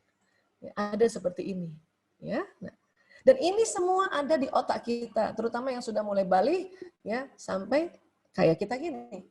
Ini ada semua di otak dan tidak bisa hilang. Yang hanya bisa adalah kita kenali mereka, ini level emosi ini. Kemudian ya, kita tahu tadi ada yang negatif dan ada yang positif. Ada yang lawama, ada yang amarah, ada yang mutmainnah. Ya. Ini nggak bisa hilang. Hanya bisa dikendalikan setelah dikenali. Maksudnya apa Bu Aisyah? Ini emosi naik turun. Kadang turun, kadang naik, kadang turun. Pada saat anak-anak atau kita berada di emosi yang negatif, itu lazim, itu wajar. Makanya kalau kita kadang kesel ya masih wajar. Cuman Allah minta kalau kita berada di emosi negatif ini, cepat-cepatlah naik ke atas. Ya Allah, angkat marahku. Makanya doanya begitu, diangkat. Supaya apa? Dia mau diangkat naik ke atas. Kalau anak sekarang istilahnya move on, naik ke atas. Tapi kadang sudah di atas, bahkan sudah bersyukur menerima bahwa pandemi ini kita utamakan kesehatan dan keselamatan. Udah terima. Tapi ada berita misalnya kita dengar berita bahwa pandemi ini bisa sampai 2 tahun, itu bisa turun emosi kita ketakut ini. Langsung takut, cemas, astagfirullah. Untung kita langsung istighfar. Ya. Kenapa? Karena dengan istighfar itu ternyata bisa naik ke atas. Nah, emosi mutmainnah inilah kalau kita sering berada di emosi ini, walaupun nggak bisa tiap hari 24 jam, tapi dalam 24 jam, dikurangi tidur 8 jam, ya, sisanya kita sering di mutmainnah, maka kita berarti berada di zona ikhlas. Ayah bunda, terutama bunda, kalau nemani anak belajar sambil marah, itu berarti kerjanya di luar zona ikhlas, berarti nggak ikhlas. Atau bunda setrika baju suami kesal, maka itu kerjanya berarti nggak ikhlas. Atau kita nih guru, para bapak ibu guru, ya mengajarkan anak-anak dengan perasaan sedih, entah kenapa lagi sedih, itu berarti jauh lagi dari zona ikhlas. Atau bapak ibu guru, ya mengajarkan anak-anak dengan perasaan kesal, jengkel, berarti kan temennya marah ini kan, itu berarti di luar zona ikhlas. Jadi gimana Bu Aisyah supaya kita mengerjakan sesuatu lebih banyak ikhlasnya? Kita kenali emosi kita. Bunda misalnya pagi-pagi entah kenapa mungkin jadinya marah, kesel langsung, ya Allah saya marah ya Allah. Nah, sudah kita kenali apa? Angkat dulu dia ke atas. Angkat dia dulu ke atas, baru lakukan pekerjaan supaya pekerjaannya masuk di zona ikhlas. Minimal semangat aja. Gimana Bu Aisyah? Nah, nanti kita belajar cara mengangkatnya ya. Sebetulnya selama ini ayah bunda bapak ibu guru sudah melakukannya. Hanya ini kita tegaskan lagi. Bu Aisyah, emang bisa ada orang masuk pencerahan? Bisa. Bagaimana masuk pencerahan? Pertama apa? Sholat. Kita nih kalau sholat, dan tentu sholatnya tumaknina dan khusyuk, itu yang lagi marah, itu bisa loh, rakaat demi rakaat bisa naik kita ke atas. Dan akhirnya masih ke pencerahan. Atau orang sholat ya, walaupun dia tidak tumaknina, pasti dia naik. Minimal sampai semangat. Tapi kalau kita tumaknina, khusyuk, dan sekarang karena waktunya banyak di rumah ya, kerjakan fardunya dan kerjakan juga sunnahnya, itu kita bisa di pencerahan. Apalagi Bu Aisyah supaya kita sampai pencerahan? Baca Quran. Baca Quran. Ya. Bahkan baca Quran ya tidak pakai arti saja, itu ayat demi ayat bisa membawa kita sampai ke pencerahan. Ya. Apalagi tahu artinya. Oke? Apalagi baca kisah-kisah Rasul. Kisah para nabi itu membuat kita cerah. Oh, Masya Allah kayak gini toh. Oh, pengalaman sekarang itu udah pernah ada di zaman Nabi. Wah, itu kan kita langsung cerah ya. Apalagi pencerahan. Mendengarkan tausiah. Mendengarkan seminar. Termasuk juga kita Bapak Ibu Guru, pada saat kita selesai mengajar, itu kita bisa masuk di fase pencerahan. Mungkin Bapak Ibu Guru nih, pertama mau ngajar pagi-pagi anak-anak ya. Buat emosinya disemangat dulu nih. Lama-lama mengalir ngajar sekitar 40 menit itu kita ada rasanya di pencerahan, kita senang. Apalagi anak kita lihat dari lewat video ya, lewat monitor gitu ya. Anak tuh ngangguk-ngangguk. Atau anak bertanya terus kita kasih jawaban terus dia langsung senang. Oh gitu. Itu pencerahan loh buat kita yang mengajar Bapak Ibu Guru. Saya juga begitu. Saya ini guru sebetulnya, tapi guru buat pecandu narkoba sebetulnya ya. Jadi kalau pecandu narkoba hampir setiap hari ya. Dulu ya, kalau sekarang saya sudah ada regenerasi, ada anak saya yang mengajarkan atau menjadi dokter narkoba. Saya senang banget itu kalau lihat anak-anak pecandu dikasih tahu, dinasehatin, pada ngerti. Bahkan mungkin lebih cepat ngerti murid-muridnya Bapak Ibu Guru nih di SMP Muhammadiyah dibanding korban-korban narkoba. Tapi saya sebagai dokternya dan dianggap kakak mereka, dianggap juga sebagai gurunya, itu senang banget. Dan rasanya itu rasa cerah banget. Ya Allah, Alhamdulillah bisa ngajar anak-anak dan dia ngerti. Itu. Termasuk juga kita ya mendengarkan ajaran orang lain, itu bisa masuk pencerahan. Ya. Baik, sekarang ya. Apa yang ditakutkan kalau kita terlalu apati? Ini dia, depresi. Apa depresi Bu Aisyah? Keinginan mencelakakan diri dan bunuh diri. Ada beberapa berita anak-anak gara-gara belajar online ya. Beberapa hari yang lalu itu dari Goa ya, Goa Makassar, anak SMA bunuh diri, minum racun. Kenapa? Karena dia depresi. Berarti dia udah ketakutan kelamaan. Apa yang ditakutkan? Dalam berita itu katanya dia ini takut sekali sama gurunya karena nggak bisa kumpulkan tugas, padahal alasannya pada saat dia tidak kumpulkan tugas bukan malas. Sinyal di tempatnya itu sulit. Maka tugasnya bertumpuk. Karena dia tidak bisa kirim, sudah dikerjakan, maka karena ketakutan kelamaan lebih 2 minggu minimal nih, turun sedih. Sedih. Mungkin nggak berani juga bilang sama orang tuanya, karena kata orang tua itu urusan kamu, apalagi sudah SMA kan gitu, kadang-kadang orang tua ya. Sedih berkepanjangan jadi apati, merasa nggak berguna. Apati berkepanjangan minimal 2 minggu jadi depresi. Apa ciri-ciri depresi? Dia mencelakakan dirinya. Bentur-bentur kepala di tembok, ya, ambil benda tajam dia ambil pisau dia gores-goreskan di tangan, itu berarti sudah mulai depresi itu. Dan depresi yang paling parah adalah ya keinginan bunuh diri. Itu depresi. Dan kalau sudah di depresi ini, kita sulit membantunya secara alami. Harus dibantu dengan kimia. Makanya dibawalah ke dokter kesehatan jiwa. Kalau kita masih di sekitar sini, ya ini bisa kita bantu. Orang tua bisa bantu. Ya, ya seperti ini kira-kira ya. Dan ini ada di otak kita ini. Saya dulu supaya cerdas emosi saya hafalin ini. Ya. Dan nanti insya Allah makalah ini saya kirim ke panitia, ayah bunda bapak ibu guru kalau nanti mau minta nanti ke panitia ya insya Allah. Supaya hafal juga nih otak emosi. Ya. Jadi kalau misalnya nih saya lagi kesel tiba-tiba, terus saya langsung udah tahu, saya kebayang di muka saya itu tangga ini, oh saya emosi berarti di bawahnya sombong. Berarti kalau orang lagi emosi marah, ya marah itu naik ke atas lebih cepat karena 2 tangga. Tapi kalau lagi sedih, itu butuh waktu untuk bisa naik ke atas. Kenapa? Karena tangganya lebih di bawah. Itulah kalau kita perhatikan diri kita, kalau kita sudah bisa memahami emosi kita, oh saya sedih, berarti butuh waktu untuk naik ke atas. Mungkin beberapa jam, mungkin ada juga, ini tergantung masalahnya ya, mungkin butuh waktu beberapa hari. Makanya kalau orang sedih ini kita harus pahami. Termasuk anak, kalau anak sedih kita harus pahami. Ya, kalau perlu kasih istirahat, supaya apa? Kesempatan untuk naik ke atas. Ya. Selain itu Bu Aisyah gimana cara naik ke atas? Ya, kita lihat dulu ya, apa gunanya kalau kita bisa naikkan ke atas.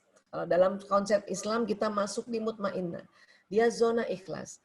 Kalau para ilmuwan mengatakan, salah satunya dari Profesor David Hawkins, ini seorang dokter, ya psikiater dan ilmuwan, dia mengatakan begini, getaran magnet energi di bawah 200 Hz menyebabkan seseorang mudah terserang penyakit.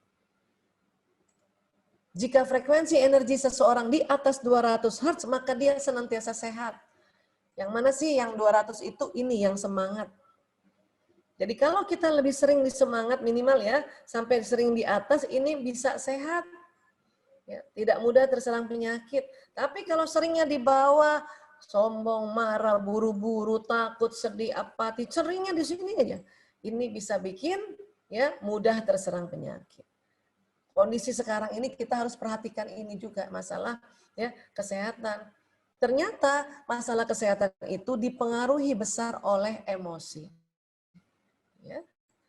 Profesor David Hawkins juga mengatakan di dunia ini dia telah melihat orang yang mempunyai frekuensi positif antara 700 Hz sampai 1000, maka kekebalan tubuh dan vitalitasnya sangat tinggi. Yang mana 700 Hz sampai 1000? Ini dia pencerahan.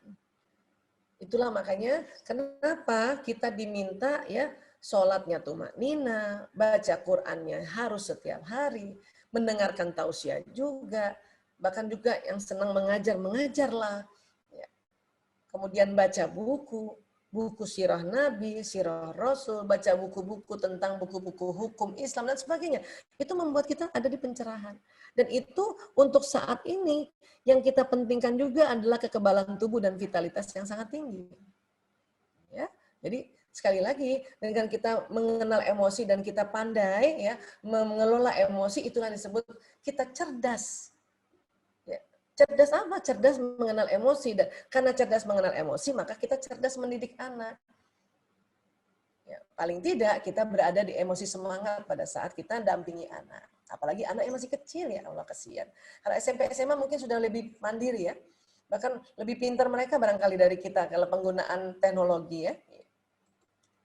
Nah sekarang emosi ini otak emosi yang di tengah ini ternyata dia mempengaruhi pikiran dan perasaan. Yang mana tadi pikiran Bu Aisyah ini di tengah ini yang depan ini nih.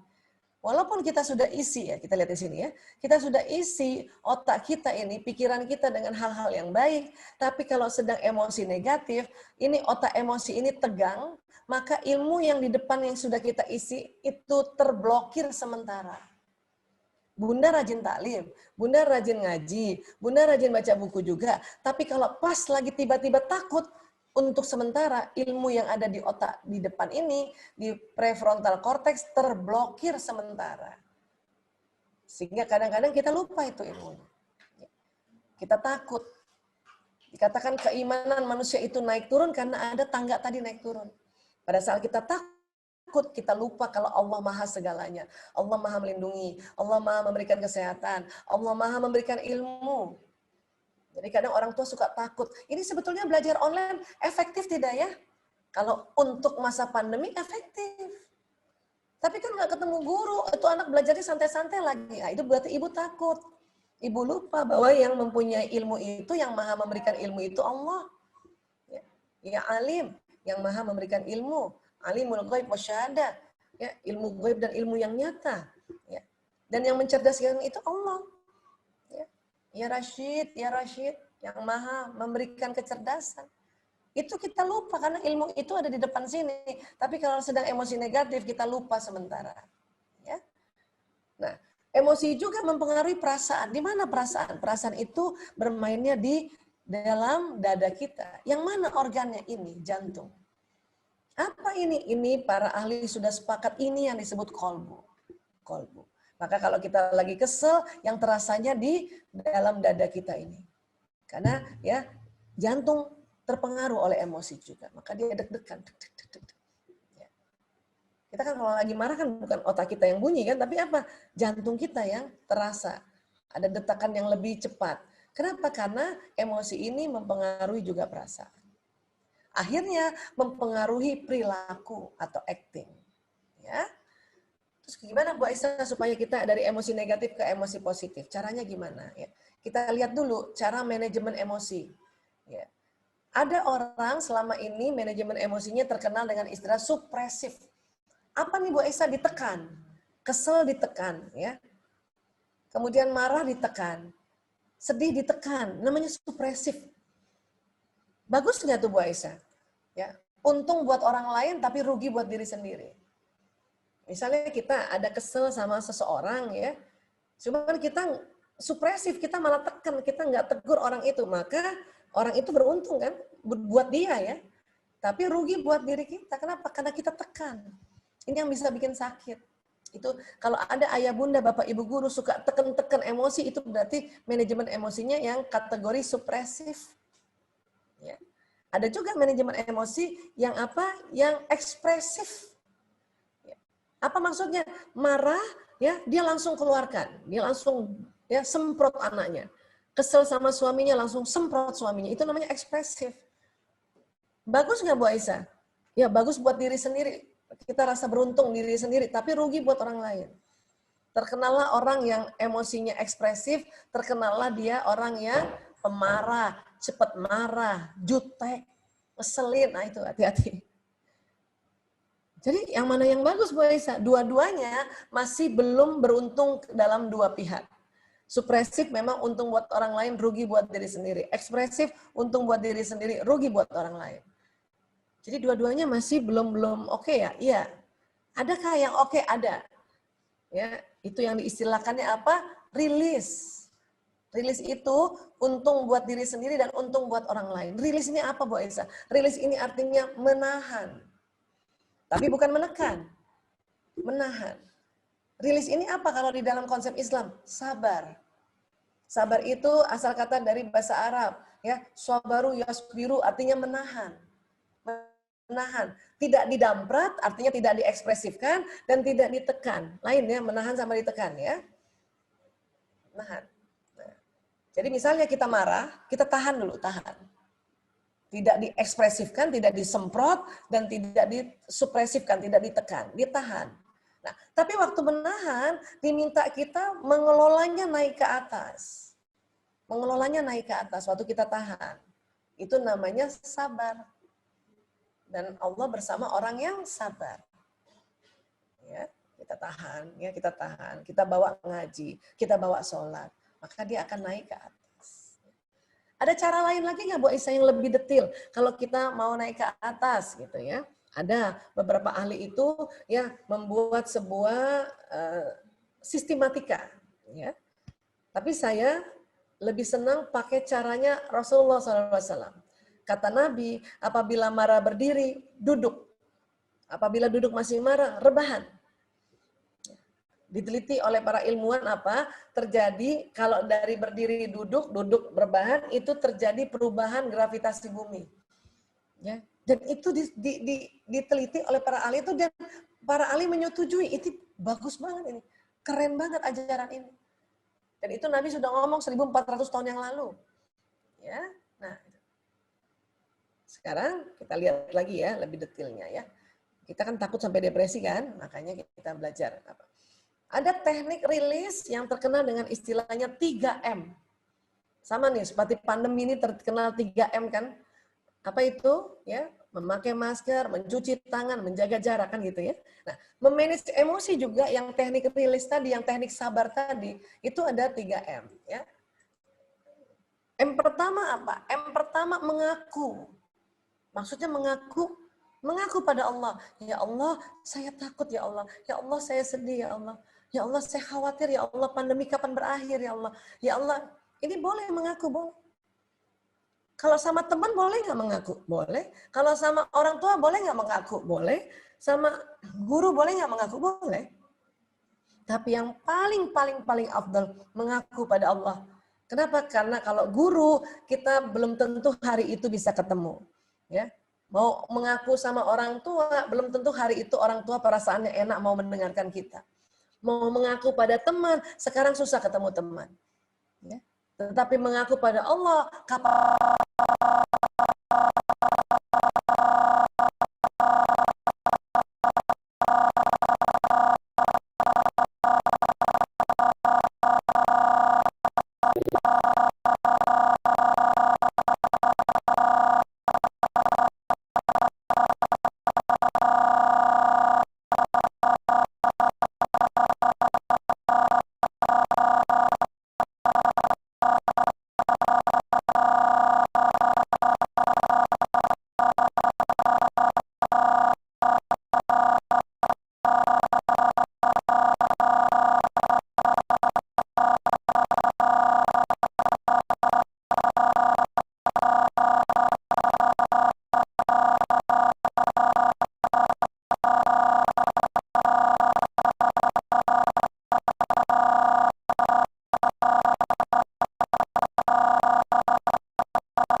Berarti di sini ini sering kurang juga dapat darah ini.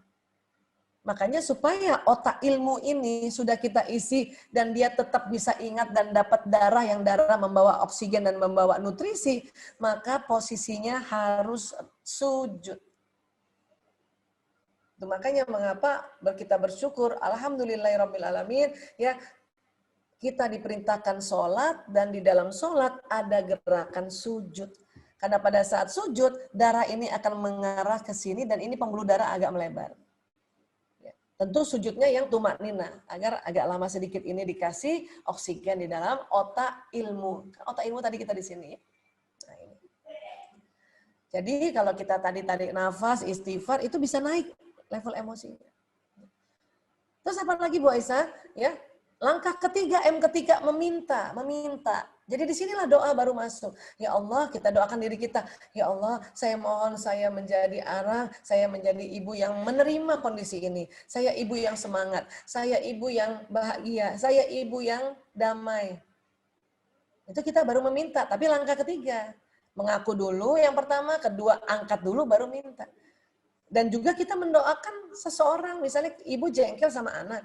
Ya, ibu pakai 3M, mengaku pertama, ya Allah saya kesel banget sama anakku, ya Allah, ya Allah, ya Allah, ya Allah, susah banget dia bikin PR, ya Allah. Nah, M kedua mengangkat, ya Allah, angkat keselku, ya Allah, angkat keselku ini, ya Allah, astagfirullahaladzim, la ilaha illallah, gitu. Yang ketiga kita doa, ya Allah, ya jadikan saya ibu yang bijaksana, ya Allah, jadikan saya ibu yang sabar, ya Allah, dan jadikan juga anakku anak yang soleh, anak yang engkau tambahkan ilmu, tinggikan kecerdasannya. Itu kan kita di sini mintanya, doa. Ya. Sini. Oke, itu 3M. Ingat ya, 3M. Nah, 3M. Satu apa? Mengaku, mengangkat, dan meminta. Ini teknik yang dibikin, disusun supaya lebih efektif. Ya. Nah, tubuh manusia ini kalau emosi di atas ini bisa jalan ke sistem saraf. Makanya kalau kita lagi marah di sini, dia turun lewat sistem saraf. Ya, membawa apa? Membawa pesan marah. Maka seluruh tubuh ini nanti bisa marah. Tapi kalau kita istighfar, astagfirullahaladzim, itu jalan di badan ini. Setelah jalan ke otak, dia jalan di badan. Astagfirullahaladzim, saya mohon ampun pada Allah yang Maha Azim. Dia jalan. Lewat mana sih Bu Aisyah jalan? Ini lewat sistem saraf. Memang sistem saraf itu kerjanya kayak apa? Sistem saraf itu kerjanya kayak kabel listrik. Ini ada kabel, nih kabel saraf, dia kayak kabel listrik. Ini nih, kumpulan kabel saraf ini itu persis kabel listrik. Dan kabel listrik ini membawa impuls listrik dan membawa pesan yang jalan di sumsum tulang belakang, habis dari situ dia jalan ke seluruh tubuh. Dan kecepatannya cepat sekali, 240 km per jam. Dari mana itu? Dari yang dia dengar, dari yang dia lihat, dari yang dia ucapkan, dari yang dia lakukan lewat tulisan misalnya. Itu sampai ke otak 240 km per jam, cepat banget. Ya. Nah, dari otak ke tubuh 320 km per jam. Maka hati-hati untuk kita bicara sama anak-anak. Kenapa? Anak-anak juga punya sistem saraf. Dan telinganya cepat menangkap. Ya. Kamu nih, kalau disuruh sholat lama banget. Hati-hati ya. Kalau disuruh sholat lama banget, maka dia masuk di sini. Kalau disuruh sholat lama, dia jalan di badan. Akhirnya badan ini melakukan seperti apa yang diucapkan oleh ya orang tua atau oleh Bapak Ibu guru. Kamu payah nih kalau dikasih pekerjaan, kamu payah nih kalau dikasih pekerjaan. Jadi jangan kamu payah, dan dia menganggap apa? Saya payah. Ini hati-hati. Ya. Main terus. Nah itu kita ngomong gitu sama anak-anak kan, main terus. Nah, ini main terus nanti. Makanya sampaikan yang baik-baik di telinganya.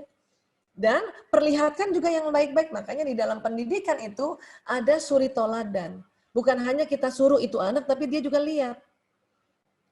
Bunda kalau suruh anaknya sholat nak, kan udah bagus kan itu. Lewat telinganya jalan kan, sholat nak. Tapi matanya anak, lihat bundanya masih pegang gadget. Maka pesan yang di telinga bisa dihilangkan lewat pesan yang dari mata.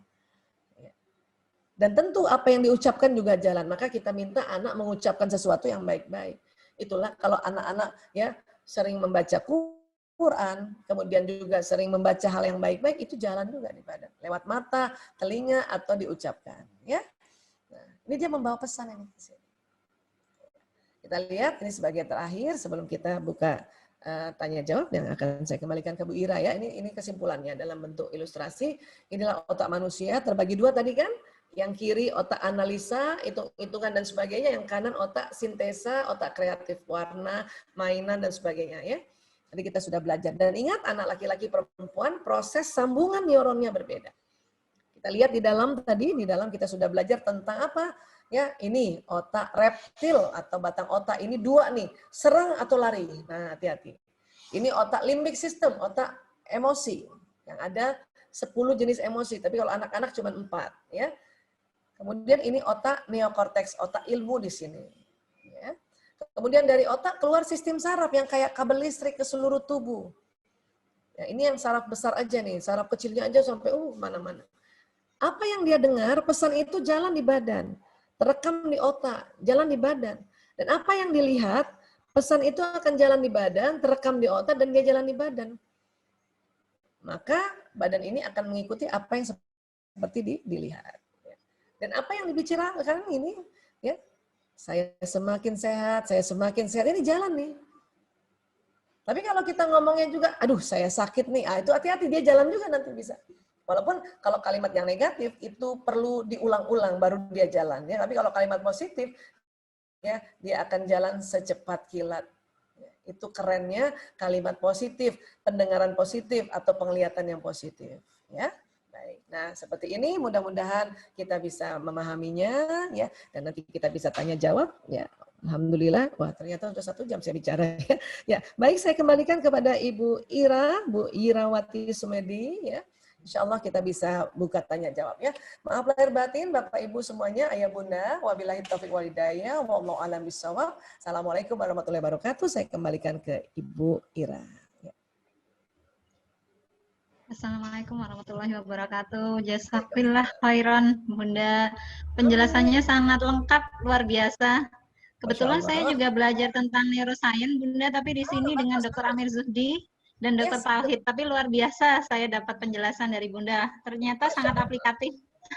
Alhamdulillah, bagus banget Bu Ira, Mbak Ira kalau ikut neuroscience, ya.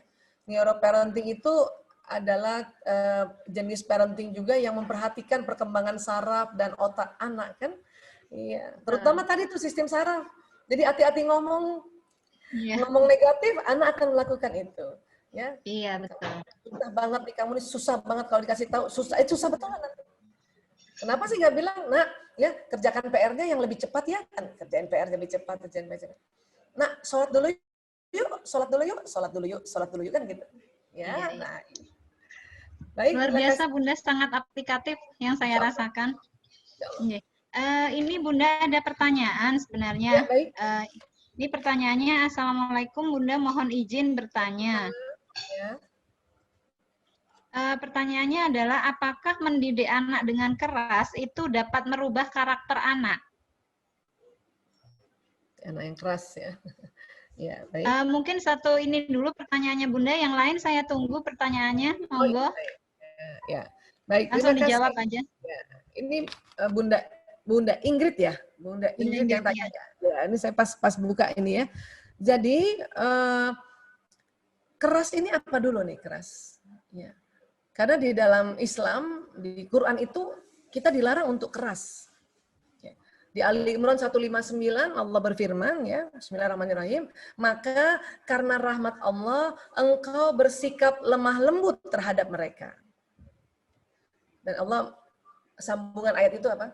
Sekiranya engkau keras dan berhati kasar, mereka menjauh darimu. Wah, ini yang bahaya nih. Pasien saya pecandu narkoba, ya, itu karena maaf, salah satunya orang tua keras dan berhati kasar. Maka anak menjauh dari orang tua. Sering nongkrong-nongkrong di luar rumah. Apa yang bahaya? Bandar narkoba, mafia narkoba itu masih berkeliaran di luar rumah kita seluruh Indonesia.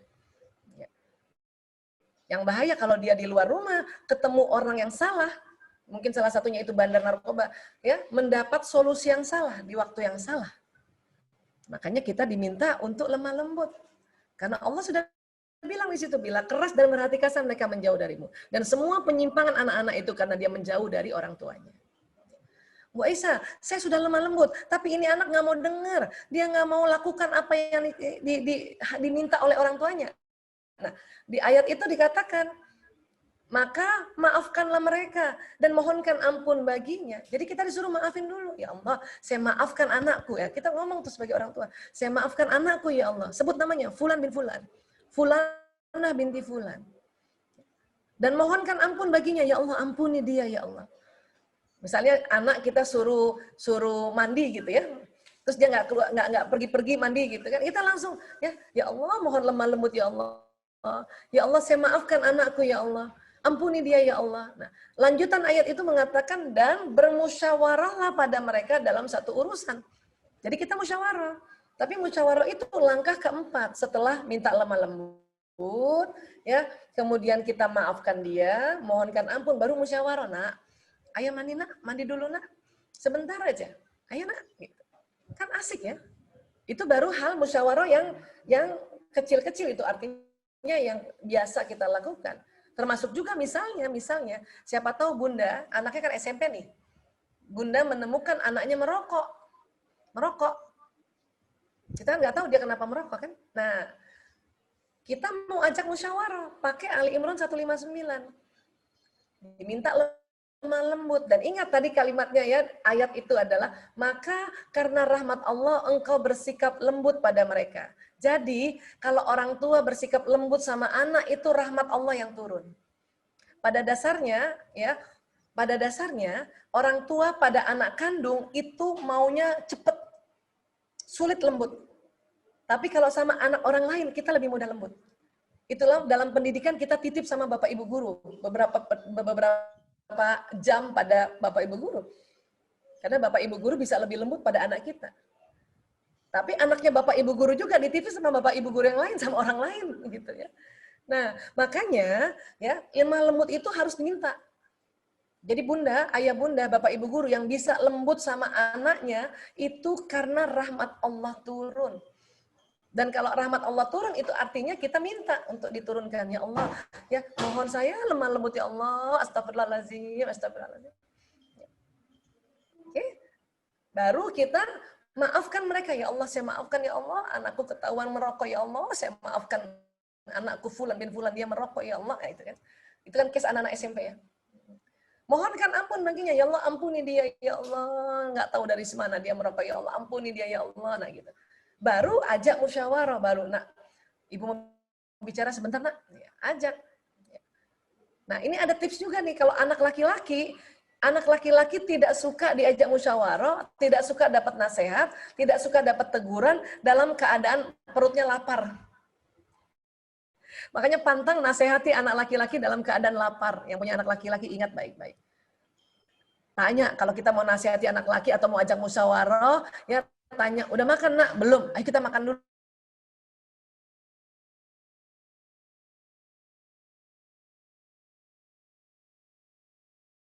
Jadi sekali lagi, mendidik anak itu diminta lemah lembut. Bu Aisyah, saya nggak bisa terus-terusan lemah lembut. Itu wajar. Kenapa? Karena ibu punya otak emosi. Bu Aisyah, saya kebablasan. Ya sudah, istighfar. Pakai 3M. M pertama mengaku, ya Allah, saya kebablasan, ya Allah, saya marah, ya Allah. M kedua, mengangkat, ya Allah, angkat marahku, ya Allah, angkat keselku, ya Allah, astagfirullahaladzim, tarik nafas. La ilaha illallah. Baru M ketiga, mendoakan diri sendiri, meminta, ya Allah, bikin saya lemah lembut, ya Allah, bikin saya lemah lembut, ya Allah. Pakai itu tadi, saya maafkan anakku, ya Allah, ampuni dia, ya Allah. Nah, baru kita ajak musyawarah. Ya, kira-kira seperti itu, barangkali. Ya. Baik, saya kembalikan lagi ke Bu Ira. Ini ada pertanyaan dari Bunda Arbiani. Bunda, kalau di anak perempuan, otak reptil itu ada atau tidak? Kemudian saya langsung lanjutkan. Dari Bunda Miftah, bagaimana cara mendidik anak yang memiliki watak keras? Sepertinya ini sudah terwakili ya dengan jawaban untuk Bunda Ingrid tadi. Nah, saya langsung ke pertanyaan berikutnya, Bunda.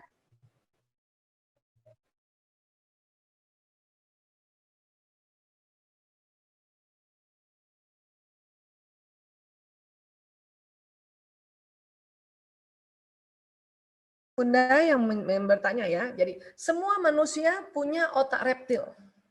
Bahkan semua binatang mamalia juga punya otak reptil. Jadi baik anak laki-laki maupun perempuan ada otak reptilnya. Untuk apa otak reptil Allah ciptakan? Otak reptil diciptakan itu untuk ya menjaga diri manusia untuk hal-hal yang berbahaya. Misalnya, ya, pada saat kita keluar rumah, kemudian ada copet, ada maling, maka otomatis otak reptil yang bekerja. Dia langsung tegang, otak lain langsung off dulu. Otak reptil bekerja. Apa kerjanya otak reptil kalau kita ada serangan dari luar? Itu tadi, 2. Serang atau lari. Makanya istilahnya fight or flight. Serang aja itu maling. Serang, pukul kalau bisa, misalnya gitu. Atau lari aja. Atau dikejar binatang buas. Misalnya dikejar anjing. Itu otak reptil yang bekerja. Baik anak-anak maupun orang tua, baik laki-laki maupun perempuan. Jadi kalau kita dikejar anjing, kita pasti nyerang kan, paling nggak hush, hush, itu namanya nyerang. Ya. Udah hush, hush, anjingnya nggak pergi, kita ada batu kita lempar, itu namanya menyerang, fight. Itu untuk sementara otak ilmu yang di otak depan ini yang mengatakan bahwa anjing juga itu makhluk yang harus kita sayangi, itu untuk sementara terblokir. Itu memang dilupakan dulu oleh Allah. Kenapa? Untuk jaga diri dulu dari serangan. Itulah kerjanya otak reptil. Tapi ada anak, dia lihat orang tuanya, otak reptilnya tegang. Makanya dia mau nyerang. Atau ngambek sekalian, dia lari. Saya kalau ada berita, seorang anak pukul orang tuanya, itu pasti dia tertekan sudah lama itu. Makanya otak reptilnya yang nyala. Ada anak juga, ya sama gurunya, otak reptilnya tegang. Ada juga. Ada anak sama gurunya tegang otak reptilnya, sama orang tua tegang otak reptilnya, sama teman dia rileks. Makanya dia sama teman dia nggak nyerang, apalagi usia-usia SMP seperti ini. Ya, jadi itu kira-kira tentang otak reptil. Sekarang bagaimana mengatasi kecanduan gadget? Nah ini kita harus tahu dulu ciri-ciri kecanduan. Ya, ada anak memang karena eranya main gadget, dia senang main gadget, bukan kecanduan, senang main gadget. Apalagi anak laki-laki. Ya, tadi kan anak laki-laki otaknya otak kanan kan, otak bermain kan. Nah itu tadi. Ya, jadi kategori kecanduan itu adalah satu, ya anak kalau bermain, dia bermain ya, dia nggak mau bekerja sama dengan tim waktu dia bermain, atau dia tidak mau ya dikalahkan oleh sama-sama teman timnya, itu tanda-tanda kecanduan, bayangin. Ya, jadi patokannya itu justru pada saat dia bermain, dia bisa nggak bermain bekerja sama kalau dia bermainnya itu bermain yang bersama-sama tim. Itu kecanduan. Kedua, yang dianggap kecanduan kalau sudah pakai uang betulan. Itu kecanduan namanya. Kalau masih belum seperti itu, berarti, oh ini anak saya senang main game. Senang banget main game. Karena kalau ibu, anaknya sebetulnya belum kecanduan, tapi ibunya yang bilang, dia kecanduan, maka itu yang terjadi, karena terdengar di telinganya dia. Kecanduan, akhirnya dia kecanduan. Gitu. Ya. Nah, kalau begitu bagaimana caranya untuk mengatur anak supaya dia main gadgetnya itu teratur? Pakai Ali Imran 159 tadi. Ajak musyawarah. Tapi sebelum ajak musyawarah, 3 langkah. Minta lemah lembut, maafkan mereka, mohonkan ampun, baru ajak musyawarah. Ya Allah, mohon saya lemah lembut ya Allah, astagfirullahaladzim, saya mau bicara sama anakku ini, ya Allah, astagfirullahaladzim. Terus maafkan mereka. Ya Allah, saya maafkan anakku ini, Fulan bin Fulan, sebut namanya ya. Ya, karena dia menurut saya main game terus. Itu memaafkan. Ya Allah, ampuni dia ya Allah, ampuni dia ya Allah. Baru ajak musyawarah. Ingat kalau dia anak laki-laki apa? Harus sambil makan atau harus kasih makan dulu. Terus kalau anak perempuan bagaimana Bu Aisyah? Anak perempuan gampang, dia nggak perlu makan kalau anak perempuan. Ya, anak perempuan itu ada kuncinya. Kalau dia sedang bicara, anak perempuan harus dilihat mukanya. Harus dilihat wajahnya. Jadi bunda yang punya anak perempuan, pas anak perempuan, bunda, jadi kan tadi ini teman aku kan begini, itu langsung kita lihat mukanya. Walaupun bunda lagi pegang sesuatu ya, lagi pegang gadget, kan simpan gadgetnya itu, lihat mukanya dia. Kecuali masak ya, hasil masak kita lihat sebentar, ya terus minta izin, bunda sambil masak ya nak, jadi baru kita lihat. Itu anak perempuan merasa ya kita menghargai dia. Saya juga belajar seperti itu tuh. Karena kebiasaan kita tuh ya kalau anak ngomong kita sambil pegang gadget atau sambil kita ya menganggap sambil lalu, itu yang bikin mereka sakit hati itu. Itulah kalau mereka sakit hati, suatu ketika ya kita ngomong dia sambil lalu. Nah itu. Jadi kunci-kuncinya kayak gitu ya. Seperti itu Bu Ira, mudah-mudahan bisa terjawab. Ya. Masih di mute, Bu Ira? Iya, mohon maaf Bunda. Karena memang ada beberapa pertanyaan yang sebenarnya hampir sama dan sudah mewakili ya Bunda, saya langsung melanjutkan ke pertanyaan yang mungkin agak berbeda ya. Di sini ada pertanyaan seperti ini. Assalamualaikum Bunda, terima kasih atas ilmunya sangat berharga. Berarti kami sebagai ibu harus lebih banyak introspeksi diri dan lebih bersabar dalam mendidik anak. Namun saya minta trik untuk mengajak anak sholat subuh karena anak-anak saya susah untuk bangun pagi. Terima kasih Ibu dari Bapak Genta ya. Ya seperti itu Bunda. Kemudian ini ada lagi Bunda dari Bapak Muhammad. Karena memang pertanyaannya berbeda dengan yang lain. Izin bertanya bagaimana cara mendidik anak laki-laki yang sudah balik agar akhlaknya lebih baik. Monggo Bunda. Ya, baik, terima kasih. Alhamdulillah.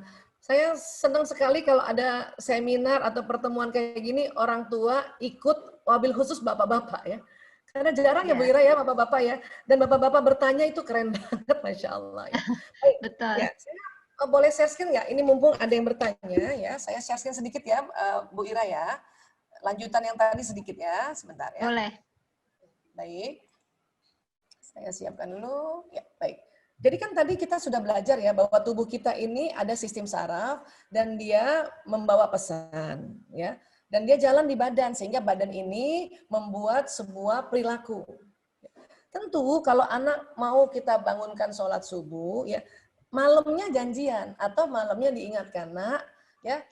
So, insya Allah subuh bangun ya Nak, sholat ya Nak, subuh bangun ya Nak, sholat ya Nak. Sampaikan dengan rileks, dengan lembut supaya batang otak tidak tegang. Karena kalau batang otak tegang, pesannya nggak jalan. Ya Nak ya, gitu. Walaupun tetap besoknya juga kita bangunkan. Kenapa? Ini juga proses pendidikan. Dan di dunia ya, bukan hanya di Indonesia, itu bangunin sholat subuh itu jadi sesuatu yang kadang kalau kita nggak paham, jadi drama, jadi heboh gitu. Makanya kita harus pahami bahwa, oh bukan saya sendiri kok kayak gini. Bukan anak saya sendiri kok yang sholat subuhnya harus dibangunkan. Anak saya juga sholat subuh harus dibangunkan, ayah bunda. Itu nggak tahu ya, itu kayak budaya anak sekarang. Tapi supaya lebih mudah, malamnya dikasih tahu. Dia jalan nih badan. Terus ya, saya mau kasih lihat ini gambaran ini. Ya, tubuh manusia selain ada badan seluler, ini yang sering kita pelajari di biologi, IPA, sains ya, atau kedokteran barat. Kalau saya sekolah kedokterannya kan di 2 tempat, di Makassar, di Unhas dan di UGM ya. Itu kita pelajari yang ini. Tapi ternyata tubuh manusia itu selain ada badan seluler, dia ada yang namanya badan bioplasmik. Tubuh manusia ini keluar nur dari tubuhnya, keluar cahaya. Nur ini kalau bahasa fisika kuantumnya keluar gelombang elektromagnetik ini. Dari mana sih Bu Aisyah? Dari pembuluh meridian. Apa ini Bu Aisyah? Itu pori-pori. Yang sebelah mana? Di bawah kulit, subkutis itu ada pembuluh meridian, ada pori-pori. Yang keluarnya bukan garam. Kalau yang di kulit itu keluarnya garam dan minyak. Ini di bawah kulit itu keluarnya apa? Nur, gelombang elektromagnetik. Jadi bukan cuma gadget aja yang keluar gelombangnya, sinyalnya. Manusia juga keluar sinyalnya. Bahkan telepon genggam pertama kali diciptakan oleh karyawannya Motorola, namanya Martin Cooper, itu terinspirasi dari tubuh manusia. Manusia ini adalah gadget alam semesta yang lebih canggih dari gadget yang buatannya manusia itu sendiri. Kita nih gadget buatan Allah ini. Saya keluar gelombang ini. Dan paling cepat keluarnya atau paling banyak keluarnya, paling kuat keluarnya itu dari ya pori-pori yang ada di jantung. Nah, jantung ini kolbu. Ya, ini. Memangnya dari mana dibuatnya itu gelombang elektromagnetik? Dari sel tubuh. Sel ini ada triliunan dalam tubuh. Ya. Emang apa bahan dasarnya? Makanan dan minuman. Untuk apa keluar sinyal itu, Bu Aisyah? Ya, ini keluar sinyal ini. Ya, satu, dia membawa pesan doa. Pesan doa. Jadi kalau kita doa itu, ya kita nggak cuma tunduk-tunduk saja, dia jalan di badan dan keluar. Untuk itu, ya pesan ini juga membawa apa? Sinyal ini membawa pesan niat dan juga membawa pesan pikiran dan perasaan. Artinya apa? Setelah kita kasih tahu anak-anak, insya Allah besok kita sama-sama sholat subuh jamaah, bangun, kalau dia bangunkan, bangun ya nak. Itu setelah itu kita doakan dia. Dan kita pikirkan yang baik bahwa insya Allah semua anakku pada saat subuh dibangunkan, bangun. Itu yang diminta supaya sinyal ini sampai ke anak-anak. Dan sinyal ini tembus, itu dinding kamar tuh tembus, dinding rumah tembus. Jangankan dinding rumah, ya kita saling mendoakan, ya saya mendoakan mungkin ya Mbak Ira, itu sampai nih Mbak Ira. Sebagaimana Zoom kita ini, Zoom. Kan saya di rumah kan, saya bisa sampai Merauke pakai sinyal ya. Sampai Merauke nih, sampai pakai sinyal ya. Ini aja sinyal yang buatan manusia. Apalagi tubuh kita, sinyal ciptaan Allah. Ini luar biasa loh. Ini makanya ya, kalau kita dampingin anak, terus bunda kesal, walaupun tidak ngomong, kesalnya bisa sampai pada anak. Bisa nyamber ke anak. Tapi kalau kita senang, bahagia, itu juga sinyal ini membawa pesan bahagia gitu. Itulah makanya mengapa ya, supaya anak nyaman juga di rumah, kita diminta pandai memanage emosi tadi, supaya cerdas memanage emosi. Selain kita ngomong yang nggak kasar, sinyal kita ini membawa pesan kebahagiaan, pesan syukur gitu. Itulah makanya kita kalau lagi kesel itu wajar ya. Sekali lagi ya, kesel itu wajar, sedih wajar, takut wajar, tapi cepat-cepat move on supaya apa? Supaya sinyalnya ini bagus. Ya. Nah, ini ya saya kasih lihat gambarnya. Bapak-bapak juga, bapak-bapak itu gelombang elektromagnetiknya itu kencang, kuat. Apalagi pada saat sedang di luar rumah. Bapak-bapak itu kalau di luar rumah, doanya kencang. Kenapa? Karena bapak-bapak yang bekerja ini, terutama di bagian jantung ya, ini keluar ya. Ini pintunya energi itu dia berputar ke kiri. Kayak orang bertawaf. Nah ini nih.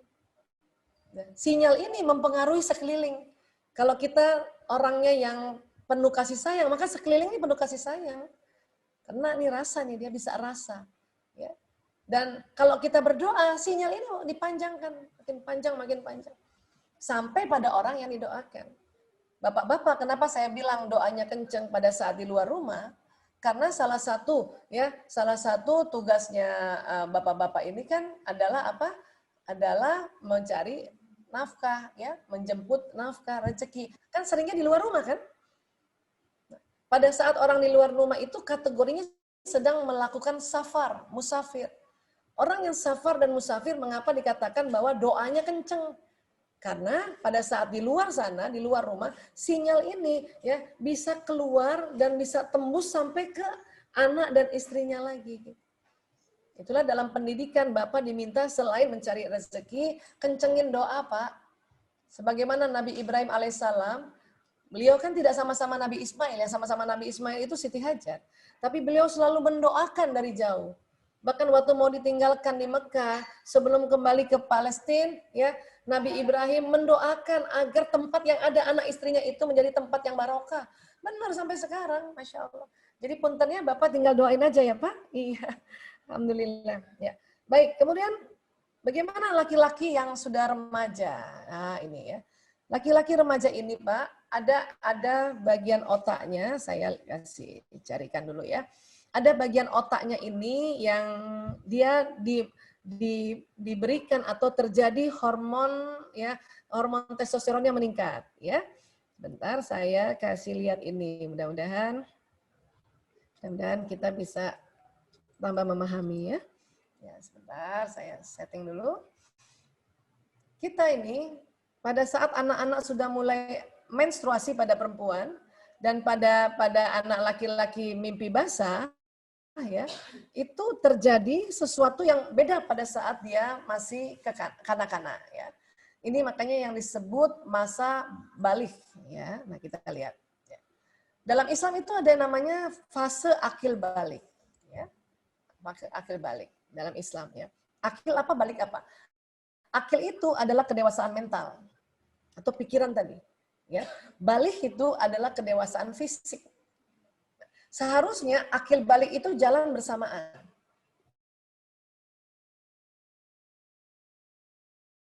Akil baliknya hampir bersamaan.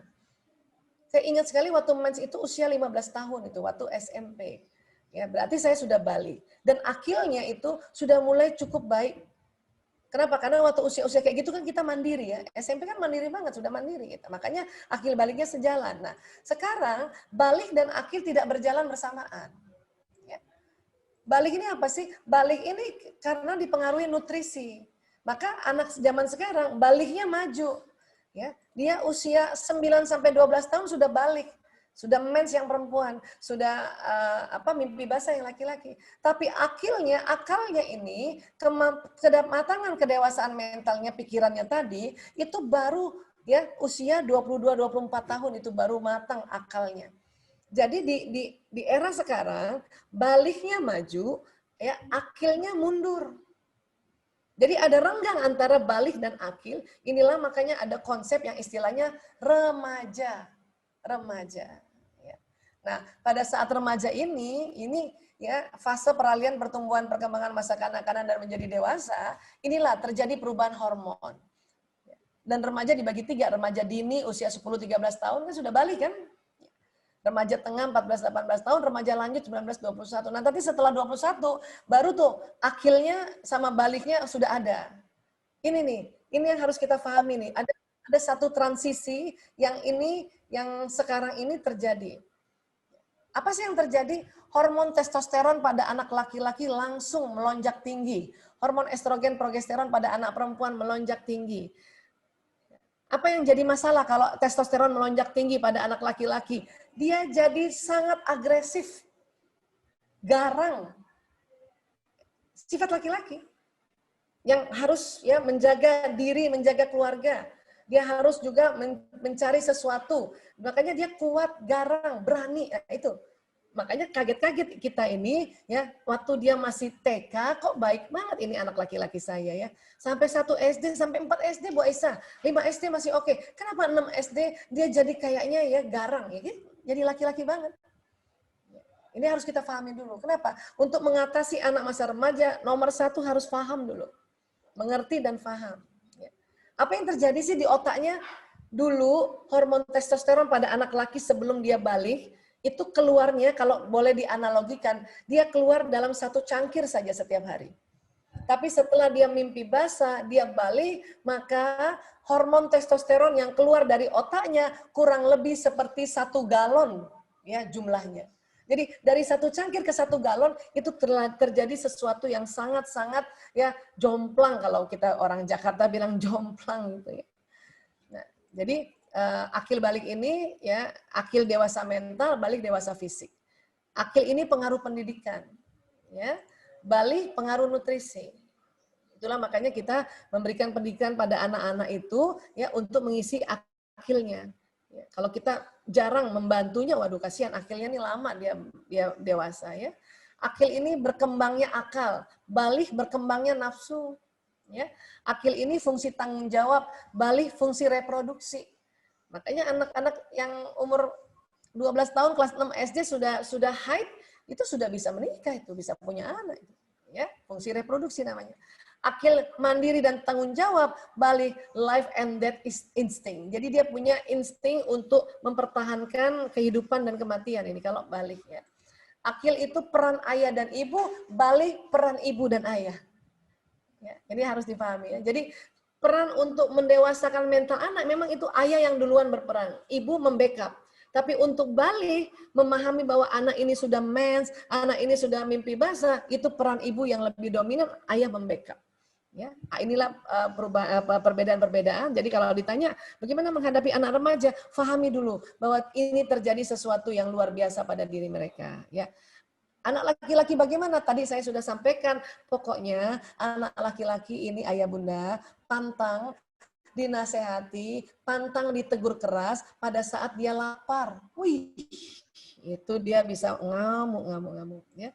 Makanya saya biasanya kan anak laki saya 4 nih, supaya mau dinasehatin ajak makan dulu. Ajak makan. Kalau perlu Bu Ira ya, anak laki-laki saya sebulan sekali itu pergi berdua saja. Itu biasanya ke rumah makan. Nah, pada saat cuma berdua di rumah makan sebulan sekali itu, disitulah kita kasih pesan-pesan. Ya. Karena pantang anak laki ditegur pada saat dia bermain. Makanya sebelum dia main, pada saat makan kita kasih pesan-pesan, nak, nanti kalau main begini ya. Nah, kalau nanti Bunda ajak sholat, ya kamu yang lembut ya, di situ udah diajarin ya. Ya, nah itu. Karena sebulan sekali aja kalau saya cuma berdua ya, tapi kalau untuk rame-rame ya bisa sering, tapi kalau untuk berdua saya bikin sebulan sekali. Dan itu dilakukan setiap bulan. Ya. Seperti itu kira-kira. Terima kasih. Saya kembalikan ke Bu Ira. Terima kasih juga bertanya. Jasakillah Dr. Aisyah, luar biasa ya pemaparannya, sangat aplikatif sekali. Dan insya Allah karena ini waktunya juga sudah di deadline waktu, maka untuk selanjutnya saya langsung serahkan saja. Ya?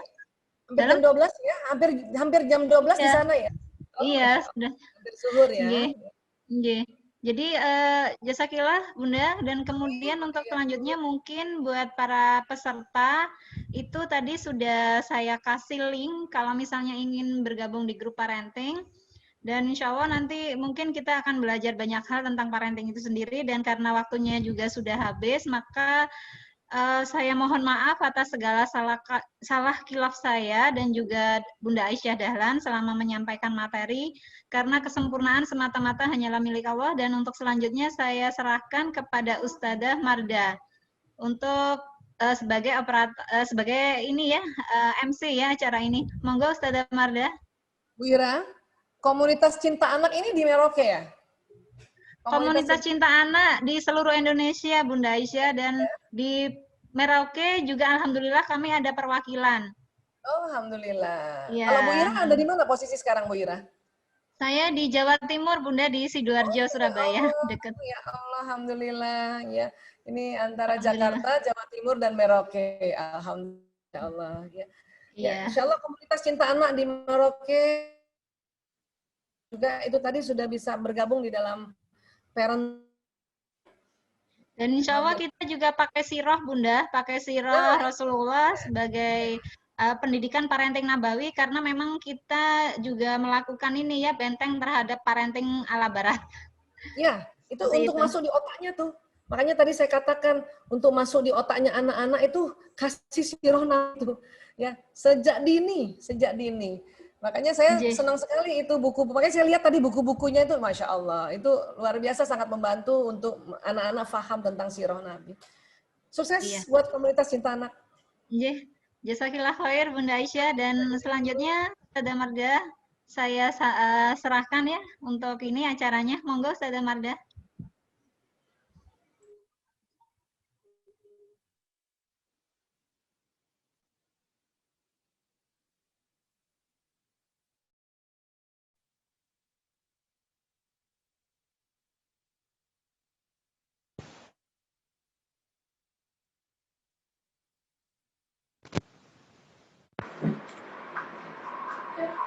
Baik, terima kasih. Ya. Kasih mati, Bu Dina. Terima kasih Mbak Ira dengan Bunda Dr. Aisyah Dahlan. Ya, sebenarnya materinya menarik banget ya Bunda. Banyak orang tua yang ingin bertanya, tapi batasan waktu ya. Salam sayang, salam hormat buat ayah bunda, orang tua SMP Muhammadiyah Merauke ya. Satu saat nanti kita ke sana ya. Waduh, saya sudah senang nih bisa banyak di Merauke, Masya Allah ya. Iya Bunda. Sukses buat Muhammadiyah Merauke ya. Mohon izin Mbak Ira dengan Bunda Aisyah Dahlan, saya tutup sebagai MC. Nah, karena di Merauke sudah waktu sholat duhur. Ya.